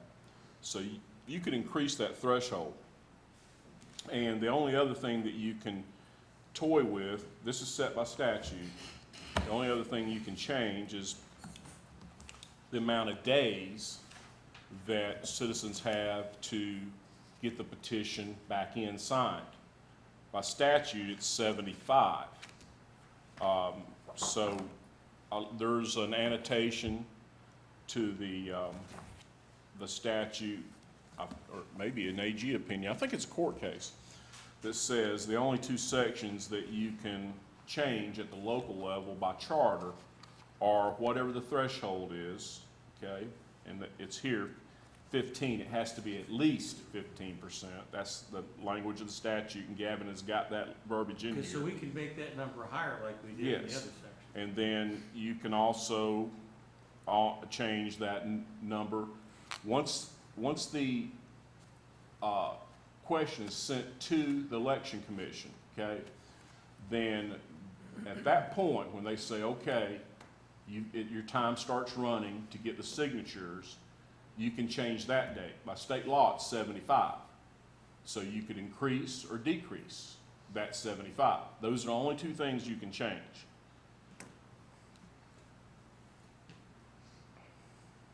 I think we made a commitment early in the game that we would make it difficult to change this charter and not make it too easy.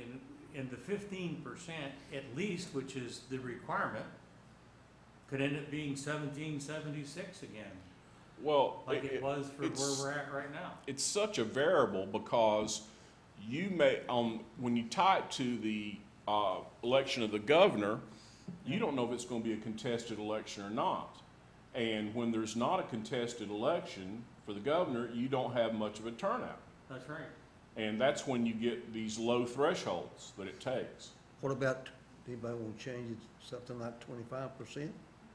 I think there needs to be at least 20, Well, we made it 20 on the ouster yeah, The recall. recall. on the recall.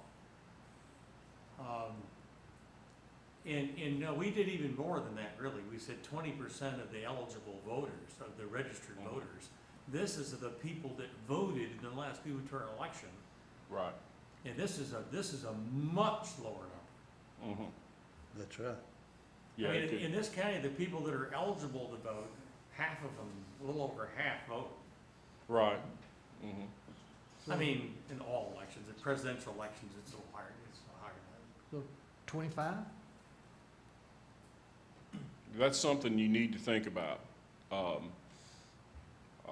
Whatever way you want to go with it, but we'll need to know that Well, this we- decision soon. We Well, I need moved to- that we moved up to 25% then. We got a motion to move it to 25%. Do I hear a second? I'd rather see that than 15. I'll second. Motion and a second. Any discussion?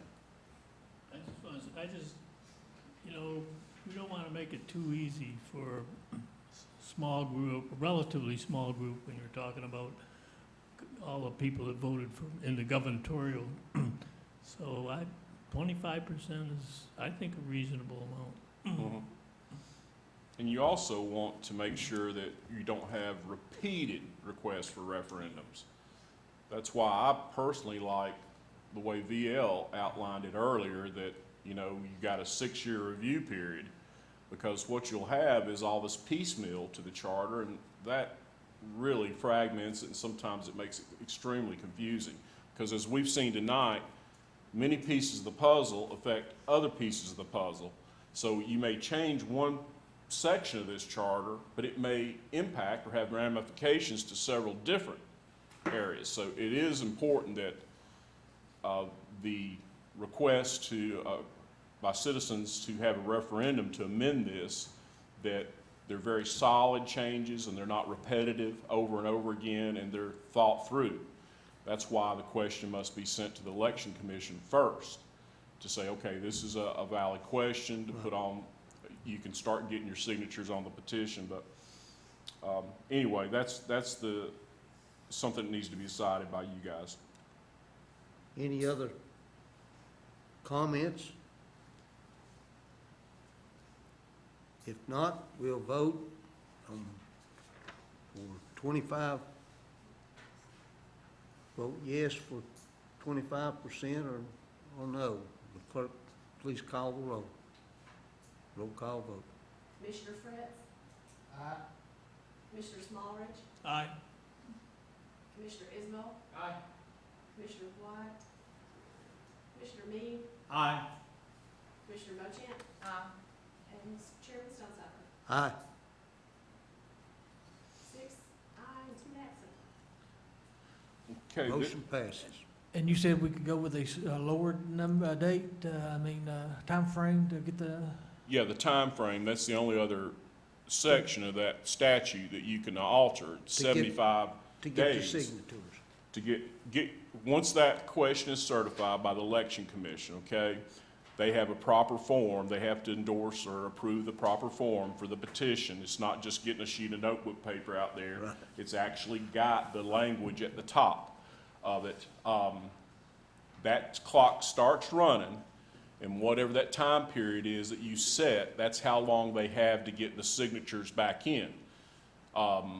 Like as before, when this charter commission started, I mean, they worked on it, whoever organized it worked on it for months, getting signatures. So that 75 can be amended.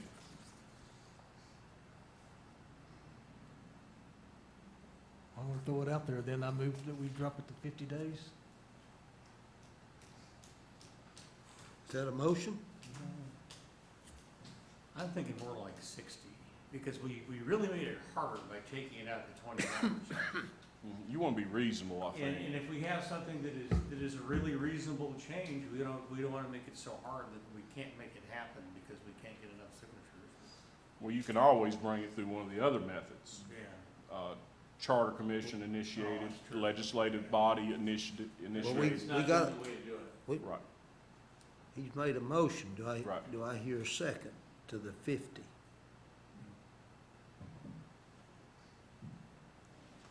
Okay, that dies for lack of second.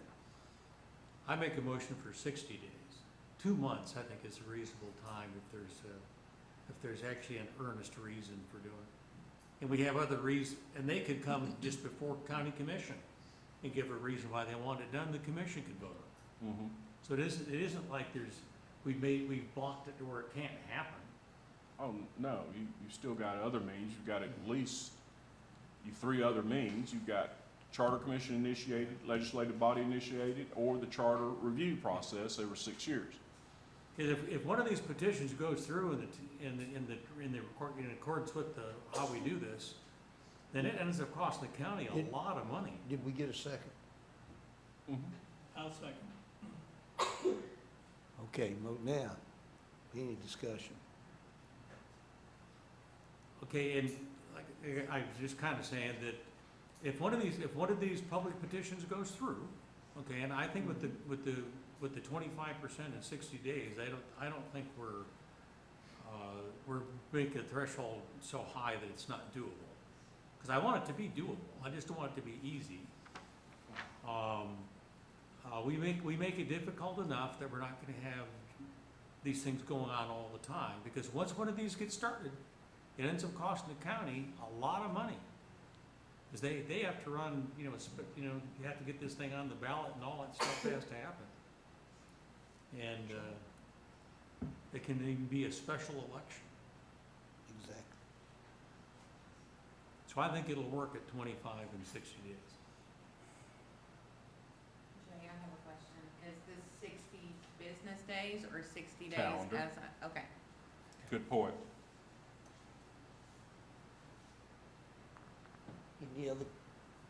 Any other questions, comments? If not, we'll vote on 60 days. Roll call vote. What? This calendar days. 60 calendar days,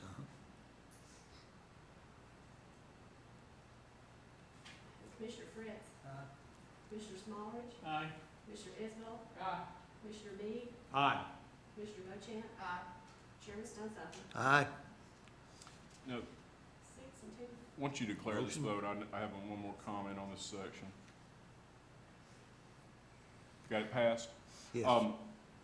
I believe that statute says it has to coincide with a general election, or am I wrong? I'd have to read it again. I may have it in my notebook. And the reason why is exactly what Commissioner Meade mentioned. You'll have like these off-cycle referendums that not a lot of people show up and vote, and it costs a lot of money to run a referendum election. So if you tie it to a general election, then you're cutting down your cost. You understand what I'm saying? Yeah. Instead of having a standalone referendum election, tie it to the, do you have that statute with you? Tie it to a general election. But Yeah, some, where does the 60 days actually go in? It's not in there. He's gonna have to add that. something else you need to consider. You need to consider the time that it puts on the employees of the election commission. To verify the signatures. That's exactly right. So Yeah, it takes a while to verify 4,000 signatures or whatever. Or 5. Mhm.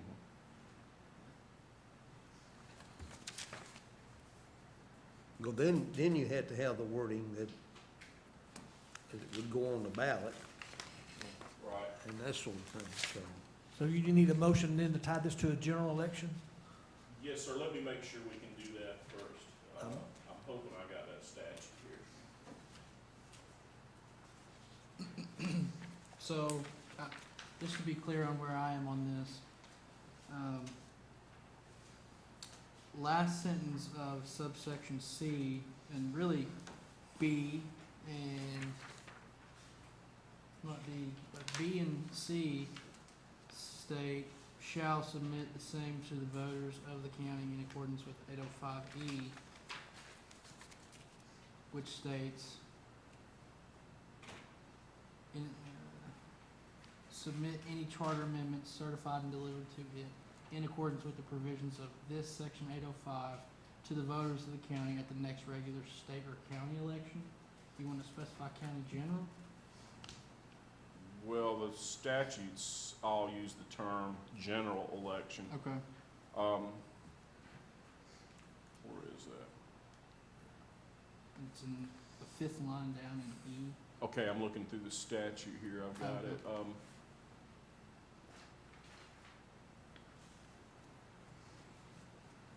Says county election.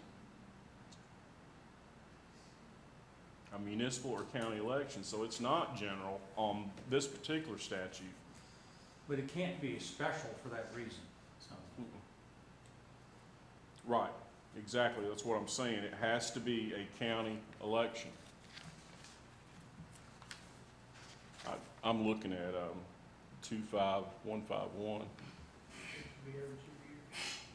So we can make it a county general election? I don't have it.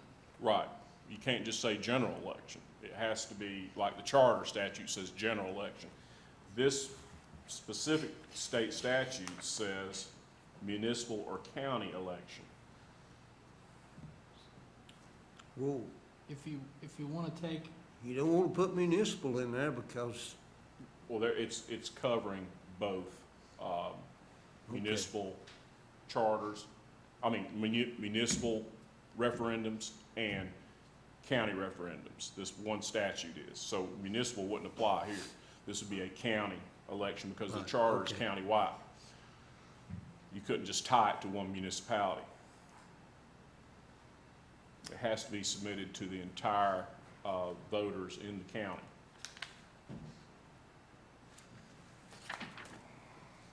okay. So we don't need a motion on that then. It's not in there, you're gonna have to add it, right? The upcoming for county election, general, municipal. I mean, all we're doing with this is trying to ensure that So, it doesn't require us to run a special election, Right, just to Right, well, the other comply. issue is, can you tie it to the general election like in November? Yeah. And according to this, I don't think you can. It would have to be a county election, as Commissioner Isbell said, you're looking at every 2 years. It's not a primary, Yeah, it's yeah, not the yeah, general, yeah. it has to be a Right. county But election. it's a county election that's already taking place, Yes, it sir, doesn't to require. take care of the special. cost. Yes, sir, you're correct. If we're having an election, it doesn't cost us much more to That's to right. have this on. You're exactly correct, Commissioner Bee.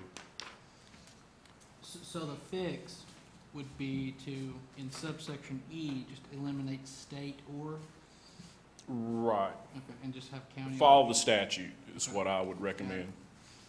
Just because it's really specific on what we can and cannot do.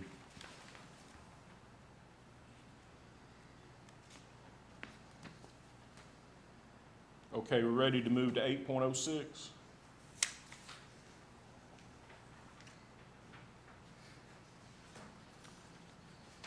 he didn't have anything marked in that, did he? He might. The discrimination prohibited. We've got in here, and this is generally our policy, but no discrimination against any person in employment or provision of service based on race, sex, religion, age, nationality, without due process of law, or political party affiliation. Do you want that added?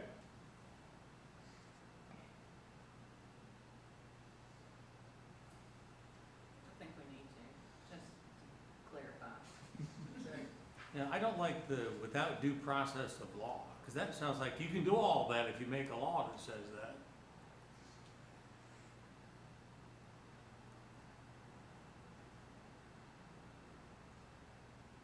It just violate the state constitution and US constitution, those minor things.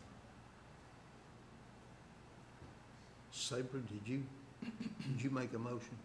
I didn't, I just. We can said- add that and vote on it, Okay. when we vote on the whole charter, but I was just wanting to see if you wanted to add that in there.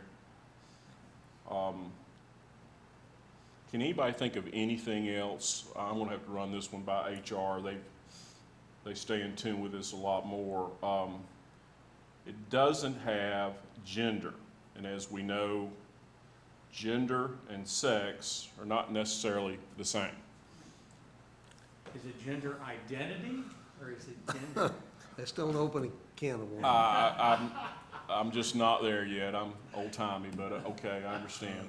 I understand.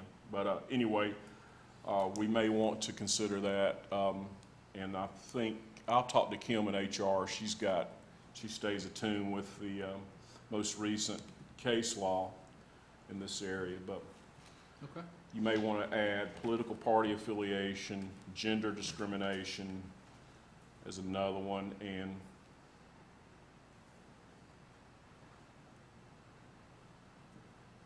okay. I'm going to talk to Kim and get with you on that, Gavin. Okay. So if they're a member of the Communist Party, that's okay. Well, that, Let's think you know, political I affiliation. like Harold Edwards a lot. I mean, he's a good guy, but he mentioned, you know, he'd want to know if somebody is a member of the Communist Party. That's not a recognized statewide party, and that's Yeah. what all this has to be. The statute says a recognized statewide party. So, no, a communist would have to run, I guess. Well, they could pick if they wanted to. Well, you got some candidates though, that, they're, and I know this for a fact, that's saying, you know, I'm gonna run, as a, Republican, but I'm not gonna contribute to the Republican Party because I don't, believe in, the Republican Party's stance. I don't believe in their, tactics. I don't believe in where their money's going, but I want that R by my name so I can have a chance of getting elected. So, I mean, Well, we'll let the executive committees of the So I'm parties saying sort though- that out. But I'm saying though, but, Yeah, I understand what you're saying, and I guess just because you have a run under Well, a party doesn't mean. it could, exactly. You're a I communist think that's or a valid Democrat or point. Republican. You can still But it run could be under- Democrats also. Right. You know, I can remember when I first came here, the Democrats wanted to do primaries, and it was, so it's cyclic. It comes around every once in a while. But anyway, my point was it has to be a recognized statewide party. We okay up until qualifications. There's actually, there's very little you can do with qualifications, and I think this is about as general as it comes. I mean, some of them have, like the highway superintendent, you have to have experience building roads, but most of them, you just have to be of age and a registered voter, a resident of the county, and that's about as enough. In fact, the Tennessee State Constitution says there shall be no more tests. And it's pretty clear in the Constitution. So I think Judges have to be lawyers. well, judges have to be lawyers, those kind of things, but I think this is general enough. And Sheriff has to be post-certified. That's right. or become post-certified, right, within a certain amount of time, Yeah, I something think like so. that, yeah. Constables have some requirements, but I like how you've got this here. I don't see a difference. Now, this conflict of interest, you and I need to work on it. Again, as this just got changed, as it does every couple of years, and the new law has just come out, and it's different than before. I used to tell people that work for the county or their wife or spouse work for the county, that if it put money in your pocket, you need to abstain for cause. And that's not the case anymore. Remember years ago, you could read that statement that says, you know, I'm voting my conscience and all that. So this. No, but they did change that. Now. Oh, I know. That's what I'm now, saying. Not only do you have to not vote on it if you or your family directly benefit, Mhm. at the final vote, you have to make a declaration that, well, I had a conflict because of this. Well, my point I needs, still will be voting on this. I got it. My The point is, overall, but- Gavin and I need to go back through the new conflict of interest. You've done a great job of outlining it in 8.08, but Is this place where, because of the way this is a moving target, do we want to just say we do this in accordance with Tennessee state law? there's got to be a conflict provision in here, if I'm not mistaken, and we just need to look at it and make it flexible enough for the General Assembly, for us to be compliant if the General Assembly changes it to some degree. I mean, we're required to do that anyhow. Mhm. If the General Assembly changes how that works, we still have to comply. Well, I regardless understand of what our that, charter but I don't want our charter to be so rigid that it has no room at all for adjustments, and that's why it's kind of tricky putting the language together for the conflict of interest. He's got to think, and remember, there's another layer of this in our ethics policy.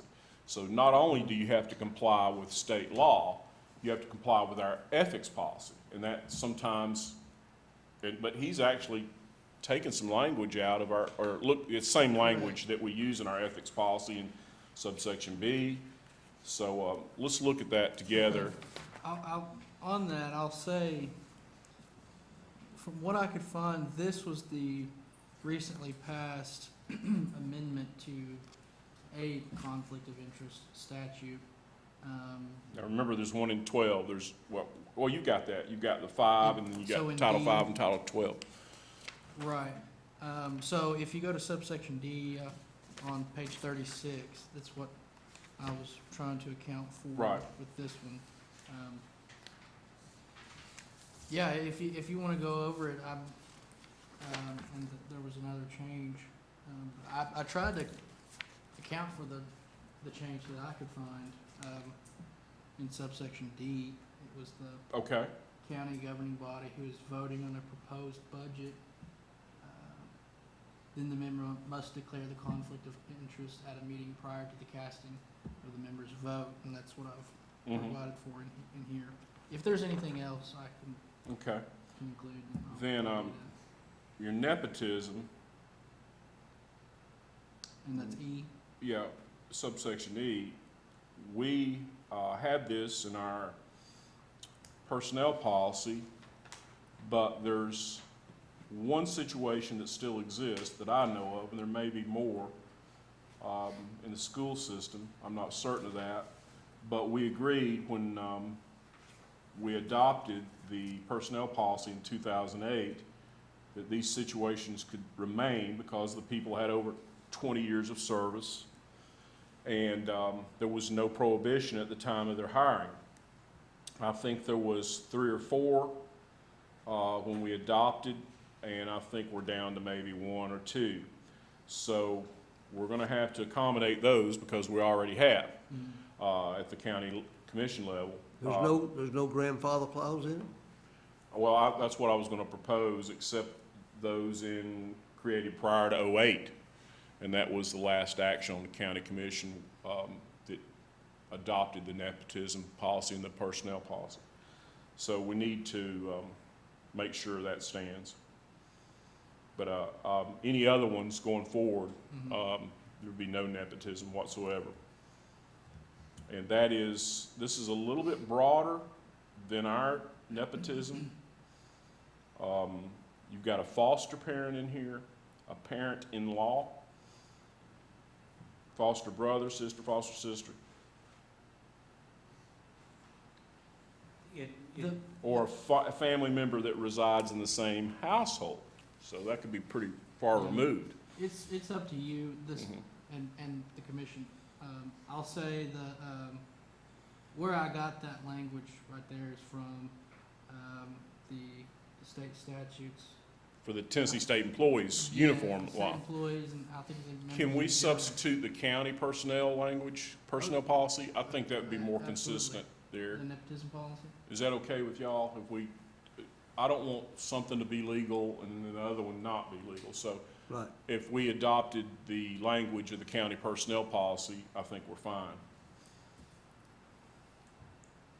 I have a comment we went by. In 806, it's very clear that the legislative body shall, by ordinance or others, take action deemed as, this is the discrimination part.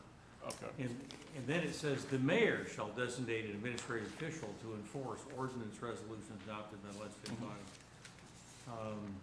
Is that how we do it now? Do we have something similar to that? I mean, it seems like it would be the legislative body shall designate and enforce the ordinance or resolution adopted. Oh, somebody needs to be in charge of, referring this to a proper party. It comes right out and says that the legislative body is responsible to make sure this happens and to use resolutions and actions required. And then the mayor gets to decide who's gonna enforce it. Mhm. It seems like the Do you wanna leave that, legislative body. the would be the legislative one- body should do that? Because that's the way it is now.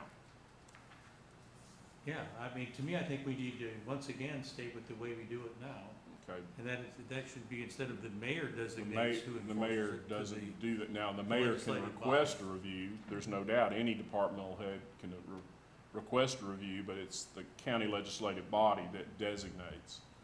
you know, that would be my motion. That would be in the 806, that second dot, that says the mayor shall designate the administrative official to change that to the legislative body.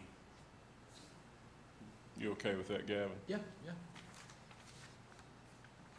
Was We that a don't- second? We don't need to vote on it because No, it's not a change. well, we're changing this. Yeah, Oh, it's not a change in what we're doing. right. We'll go ahead and add this language and you'll Okay. have a chance to vote on it. Does So that make this sense? will be legislative body. You understand what I'm saying? Yeah, okay. Got it. Is everybody okay with everything up into, we're gonna use the language on the nepotism policy.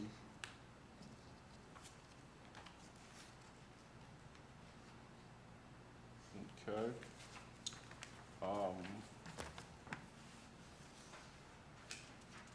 Now,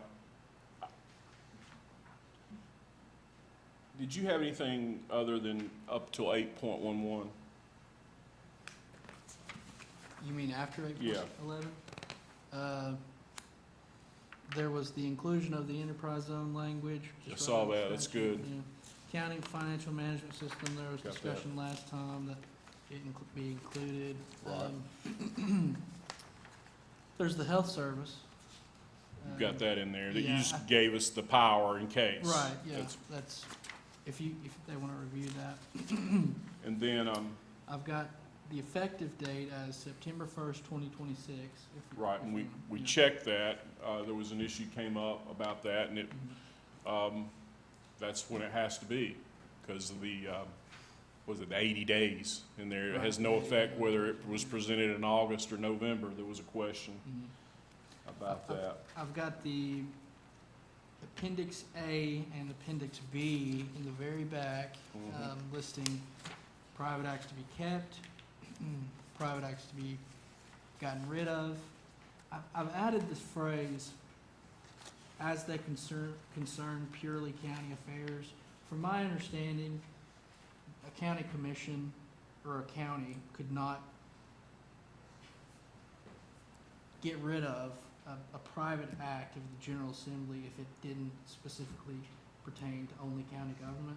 I've seen an AG opinion on Right. that, so, that's just in accordance with the law as it is. So I've added that phrase, County Uniform Highway Law. correct. I've also, jumping around here, section 812, that's after section 11. I've got the provision for the private acts right there. I've got deemed ordinances right here, insofar as they concern purely county affairs. That's how Shelby County has it in there.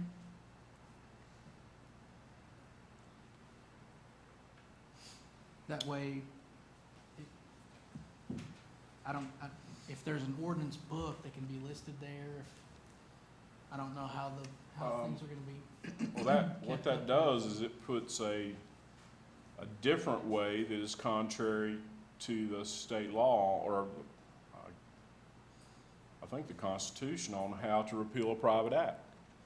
Then you could have somebody use the procedure to amend or repeal an ordinance. When the private act has to basically, we've done this before here recently with a veteran service officer. We've got to have 2/3 vote on the front end, goes to the General Assembly, it's passed, it comes back, and we get 2/3 on the back end. That's pretty high level. So that would be inconsistent. That would be something different. To declare them ordinances when they're actually private acts is a big step. Like, we don't have to include that language. The Shelby County has it in that way, I think, in order to make it easy to Right. get rid of them. And insofar as they concern purely county affairs. Right. So the adoption of the charter will, in some legal, some lawyers' opinions, it will get rid of private acts as they pertain to county Right. affairs. And so it's a county thing insofar as it's a county affair, and so I think that was their intention in Shelby County, to make them ordinances to be Good. easily changed.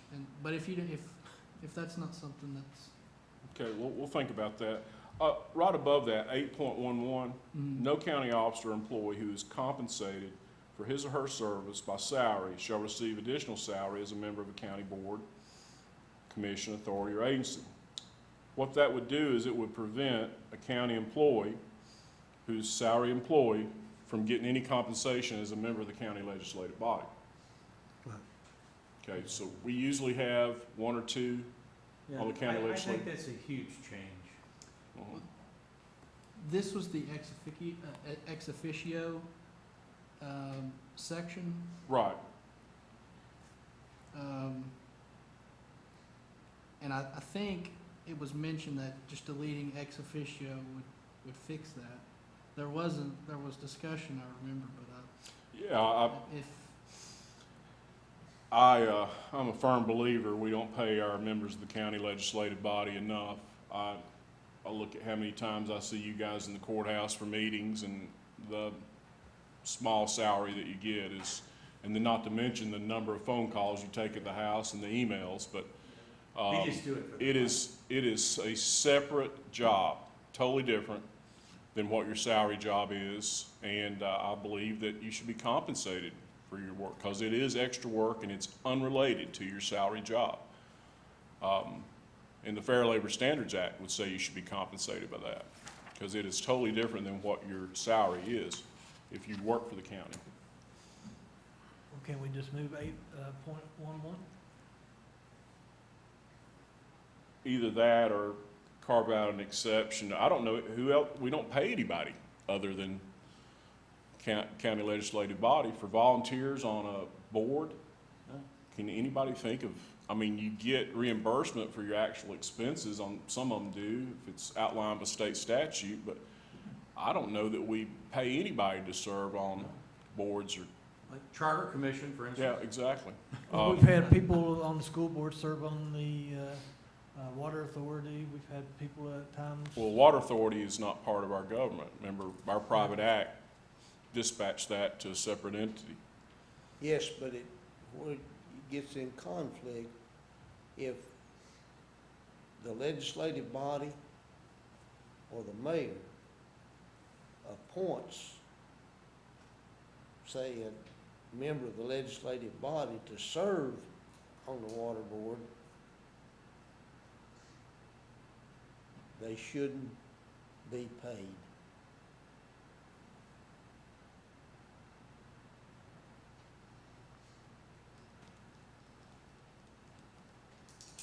I don't think we've had anybody that's been appointed by the mayor that's been on the legislative body. I could be wrong about that, but again, I go back to, it's a separate job. It's totally different. And it's that, the scope of your job means a lot in this. If you're compensated for these type job duties, you add something else to it, okay, that's unrelated to your original job duties, I lean towards paying extra money for that. Well, I'm not against anybody getting Yeah, I know that. We're any just extra working through money, this. what they're paid for. But I can go back, and I think you can remember this too, Commissioner Fritz, when it was a real battle in about 2002 to 2006 to see who was going to serve on, The utility board. yes, Right, yeah, and because they were compensated. right. And the county commission didn't appoint those people, Mm-hmm, the county mayor did. right. Now, that's all gone away. That's what I'm saying. Mhm. If that's all gone away, then, I can't think of any other board or committee that's compensated. because if it's appointed by an individual, it's really a political appointment. Mhm.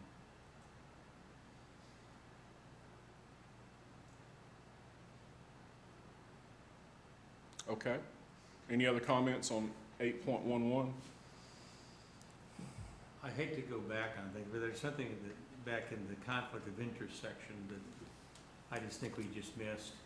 At the very end of Part A, it talks about how, such person has direct interest defined in Tennessee Code annotated such, any subsequent amendments.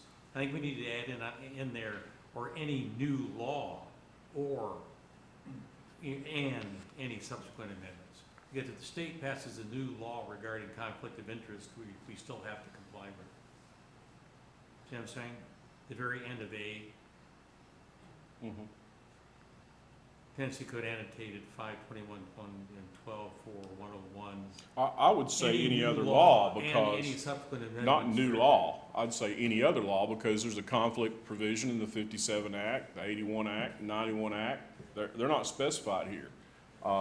There's a general conflict of interest Okay. in 12. I think there's a section in Title 8. So you might, if you want to cover that issue or any other Or law. any law. Any law. Any law or subsequent amendments there too. And there's several different conflict of interest I statutes. think the entire charter is under that. What's that? That would be for the entire charter, if it passes the state law. You know, you still have to Right. comply with state law. Yeah. There's some protections once we establish the charter of the state making changes to some things, right? Well, Once the charter's. you're always going to have to comply with state law. Our point on this is it changes every couple of years. Yeah. I don't know how many times they've changed it in my 20-plus years here. It's at least 5 or 6. But anyway, well, I promised to work with Gavin on this. Let's move on. Okay. Getting towards the end of the night. I know people are getting tired. Do you want to go over section 810, Which was that? administrative suspension? I think you did a good job on found the that term. because I'm glad you found that administrative and what it says is basically the change was originally it said if a lawyer had any suspension, you forfeited your job. Well, there's administrative suspensions such as a lack of CLE, the trust agreement, the CLE, professional privilege tax, and All the yeah, payments and then, the student loan. student loans. But I think what you should do there is just as soon as that administrative suspension is lifted, you're enabled to return to your job. Because most of these I know a couple of them have been 1 day. I've never been caught in this situation, but I know of a case that it's occurred in our county before where somebody just missed a date on, I believe it was CLE. And that would mean that they forfeited their job.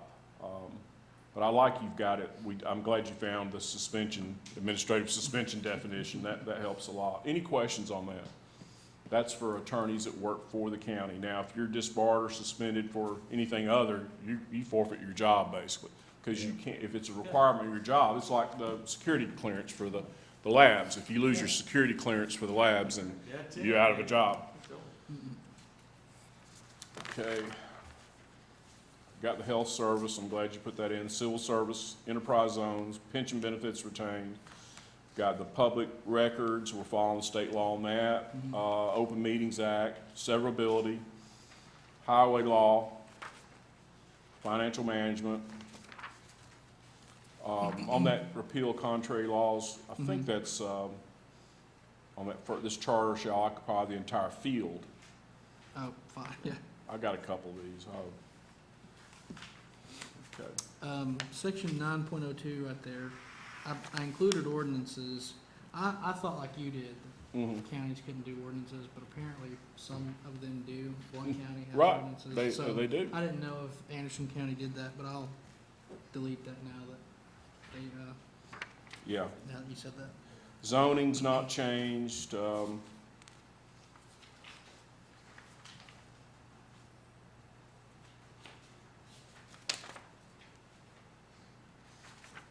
right. Any other questions? And we'll, when do you want to meet again, VL? I think, are you done for the night? What you got? Unless That's anybody all has I have. questions. Yeah, go ahead, Tim. I have got a question. Yes, sir. Back to redistricting, while I was thinking about it. Okay. The one thing that we do in redistricting is we go by voter blocks, Yes, sir. okay? Now, the one thing that we kept asking all the way through is have streets, okay? We never got that, so we had to go by voter blocks, and you're trying to. Census blocks is actually what it is, right? Yeah, that's what it is. And they call it voter blocks when you get it. And you may have a road that has 0, then you'll have 3, then over here you'll have 5. But it don't give you a road boundary. Yes, sir. Although if there's any way that we could have that, or the people that has to do the redistricting next time, it would eliminate some of the problems we've had this time. I think that's a fabulous idea. It would eliminate the problems that are pending before us right now, And number we one. asked for that all the way through. But we wouldn't I have. think we've got it. Of course, Billy is fantastic at his job, and he knows that GIS system, and he can blow this up to a level that you can see that not only the street names, but you can see the homes, and you can, I think that's what's needed. I don't think it needs to come from the charter, but I believe it's a great idea, and it'll eliminate some of this stuff that you could actually go to a map, a citizen could, or an elected official, and say, okay, whose district is this? Instead of trying to look on these very vague and abstract maps and determine which side of the road, or in some cases, where it cuts off on that road on the same side. Steve Meade, Commissioner Meade, had a couple of places that are like short little jogs off the same street that are not in his district that were. So I want to add detail, and I think we could do that through county commission motion or resolution to where we could put it on our website, an interactive map, and any citizen could put in their address and tell exactly who represents them. Somebody's And- doing that already, because they send out notices to people telling them what district they're in now. What, voting precinct and Yeah. district? That's And election voting commission. districts, That's the election See, commission. does. if you'll remember, at probably operations meeting, the full commission, he said he didn't get it back from the state until the week that early voting Yeah. started. I lost a whole bunch of territory. And we turned my ours district in according to early. That map that's in the commission office. There's a lot of questions to be answered there. I told you exactly what I know, but I love your idea. I think that we should be able to look at a map, an interactive map, blow it up to the level where we can determine what house is in or out, and what street's in and out, and what side of the road's in or out. These maps are just too vague and abstract. Well, he asked a legitimate question, though, and I think, can something like that be included in the charter? We can put something in there, under the redistricting, that it must be done in a format that's accessible to the public, an interactive type format, and can be blown up to where you can see details. Now, it was Whatever interactive designates because, the boundaries. Right. yeah, I didn't know if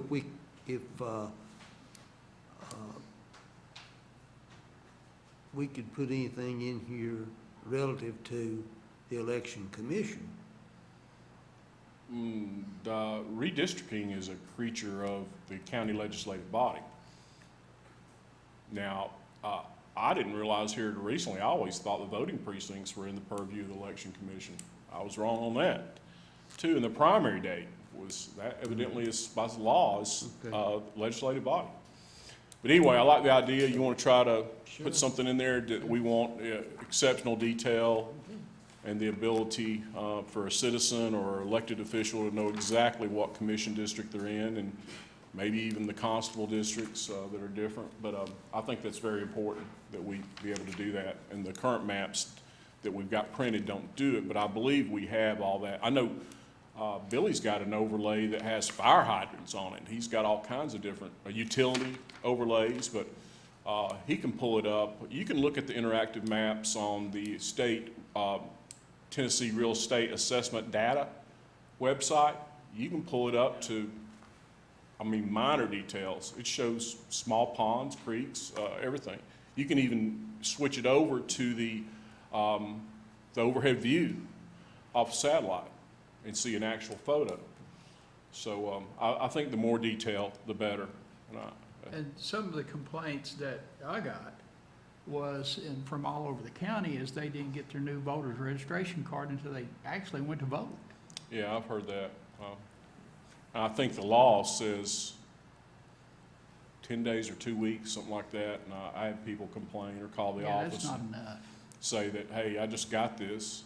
Well, I had multiple people call on election day to say that they went to one precinct, That's was turned bad. away, went to another precinct, was turned away there, and then Had to come back. decided they Well, weren't gonna go vote we- because they thought they were being voodoo, so. Right. And it did look that way. It appeared looked that way. I mean, nobody's intentionally doing that, No, but but when you get sent to two different precincts and then you still Right. have to go to a third one, it doesn't You're look right. good for Anderson County. Well, most there people. are when they people get a- standing over there at Claxton Optimus Well, when they Club got a looking to get registration in. card, they get it, they think, oh, I just got a new card, they don't look at it and read it, and they just put it in their pocket or put it away, and they don't know, hey, That's right.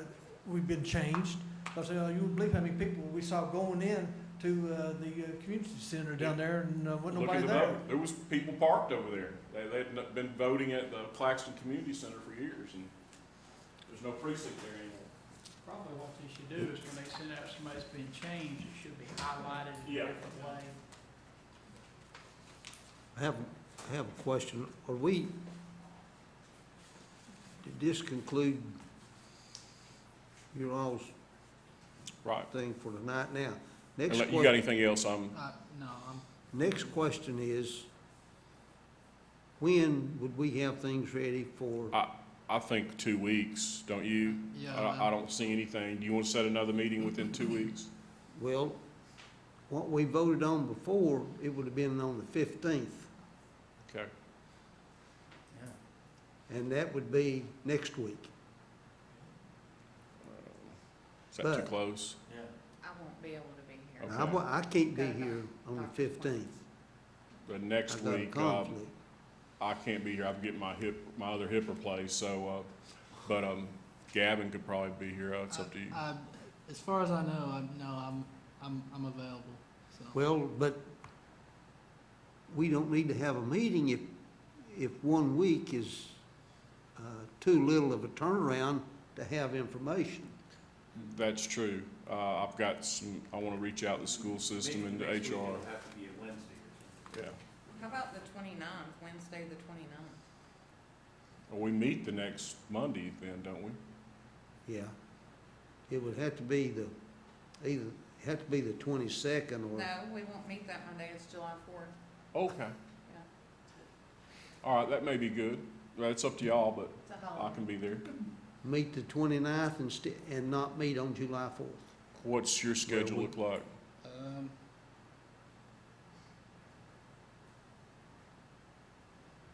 29th, I'm free. Okay. Okay. That's important. I'd like to get as many people as we possibly can these last couple meetings. So we can get everybody's input and, it's almost there. Oh, God, the 29th, would that be, we talking last August? No, we're Do you want to, everybody check your schedule and then get with the chairman, send him an email or Annette and see who all's available? Myself and Gavin can be here, and, but I do want as many people as possible. And we'll set another date because I'm glad Sabre looked at that. We wouldn't be meeting until the following Monday. You want to do that? So no meeting on the third Wednesday this month? That's correct. That'd be Well, no meeting on the 15. 15th. on the 15th, which we said we'd meet on the third Wednesday. Well, that just happened to be Got close. the earliest. Well, I can meet on the 29th if that's what you want to do.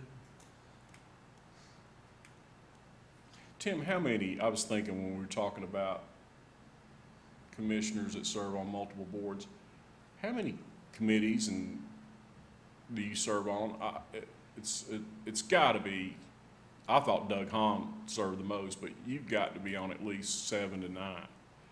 12, good gosh almighty. And he gets nothing other than the small little thing, county commission. That's amazing dedication to this community. Thank you.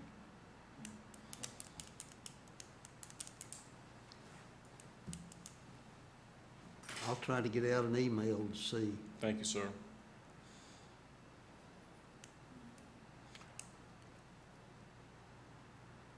But, everybody check their calendar and we'll know. Okay. If it doesn't conflict with the county commission meeting, operations, the county commission, and it happens before August, I'll be.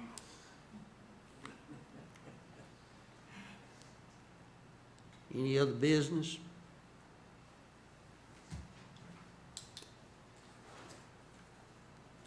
Hearing none. I think we had a very productive meeting. I agree. Do I hear a motion to adjourn? So moved. Thank you for your service. You know- Appreciate you, Gavin. Thank you. Thank you so much.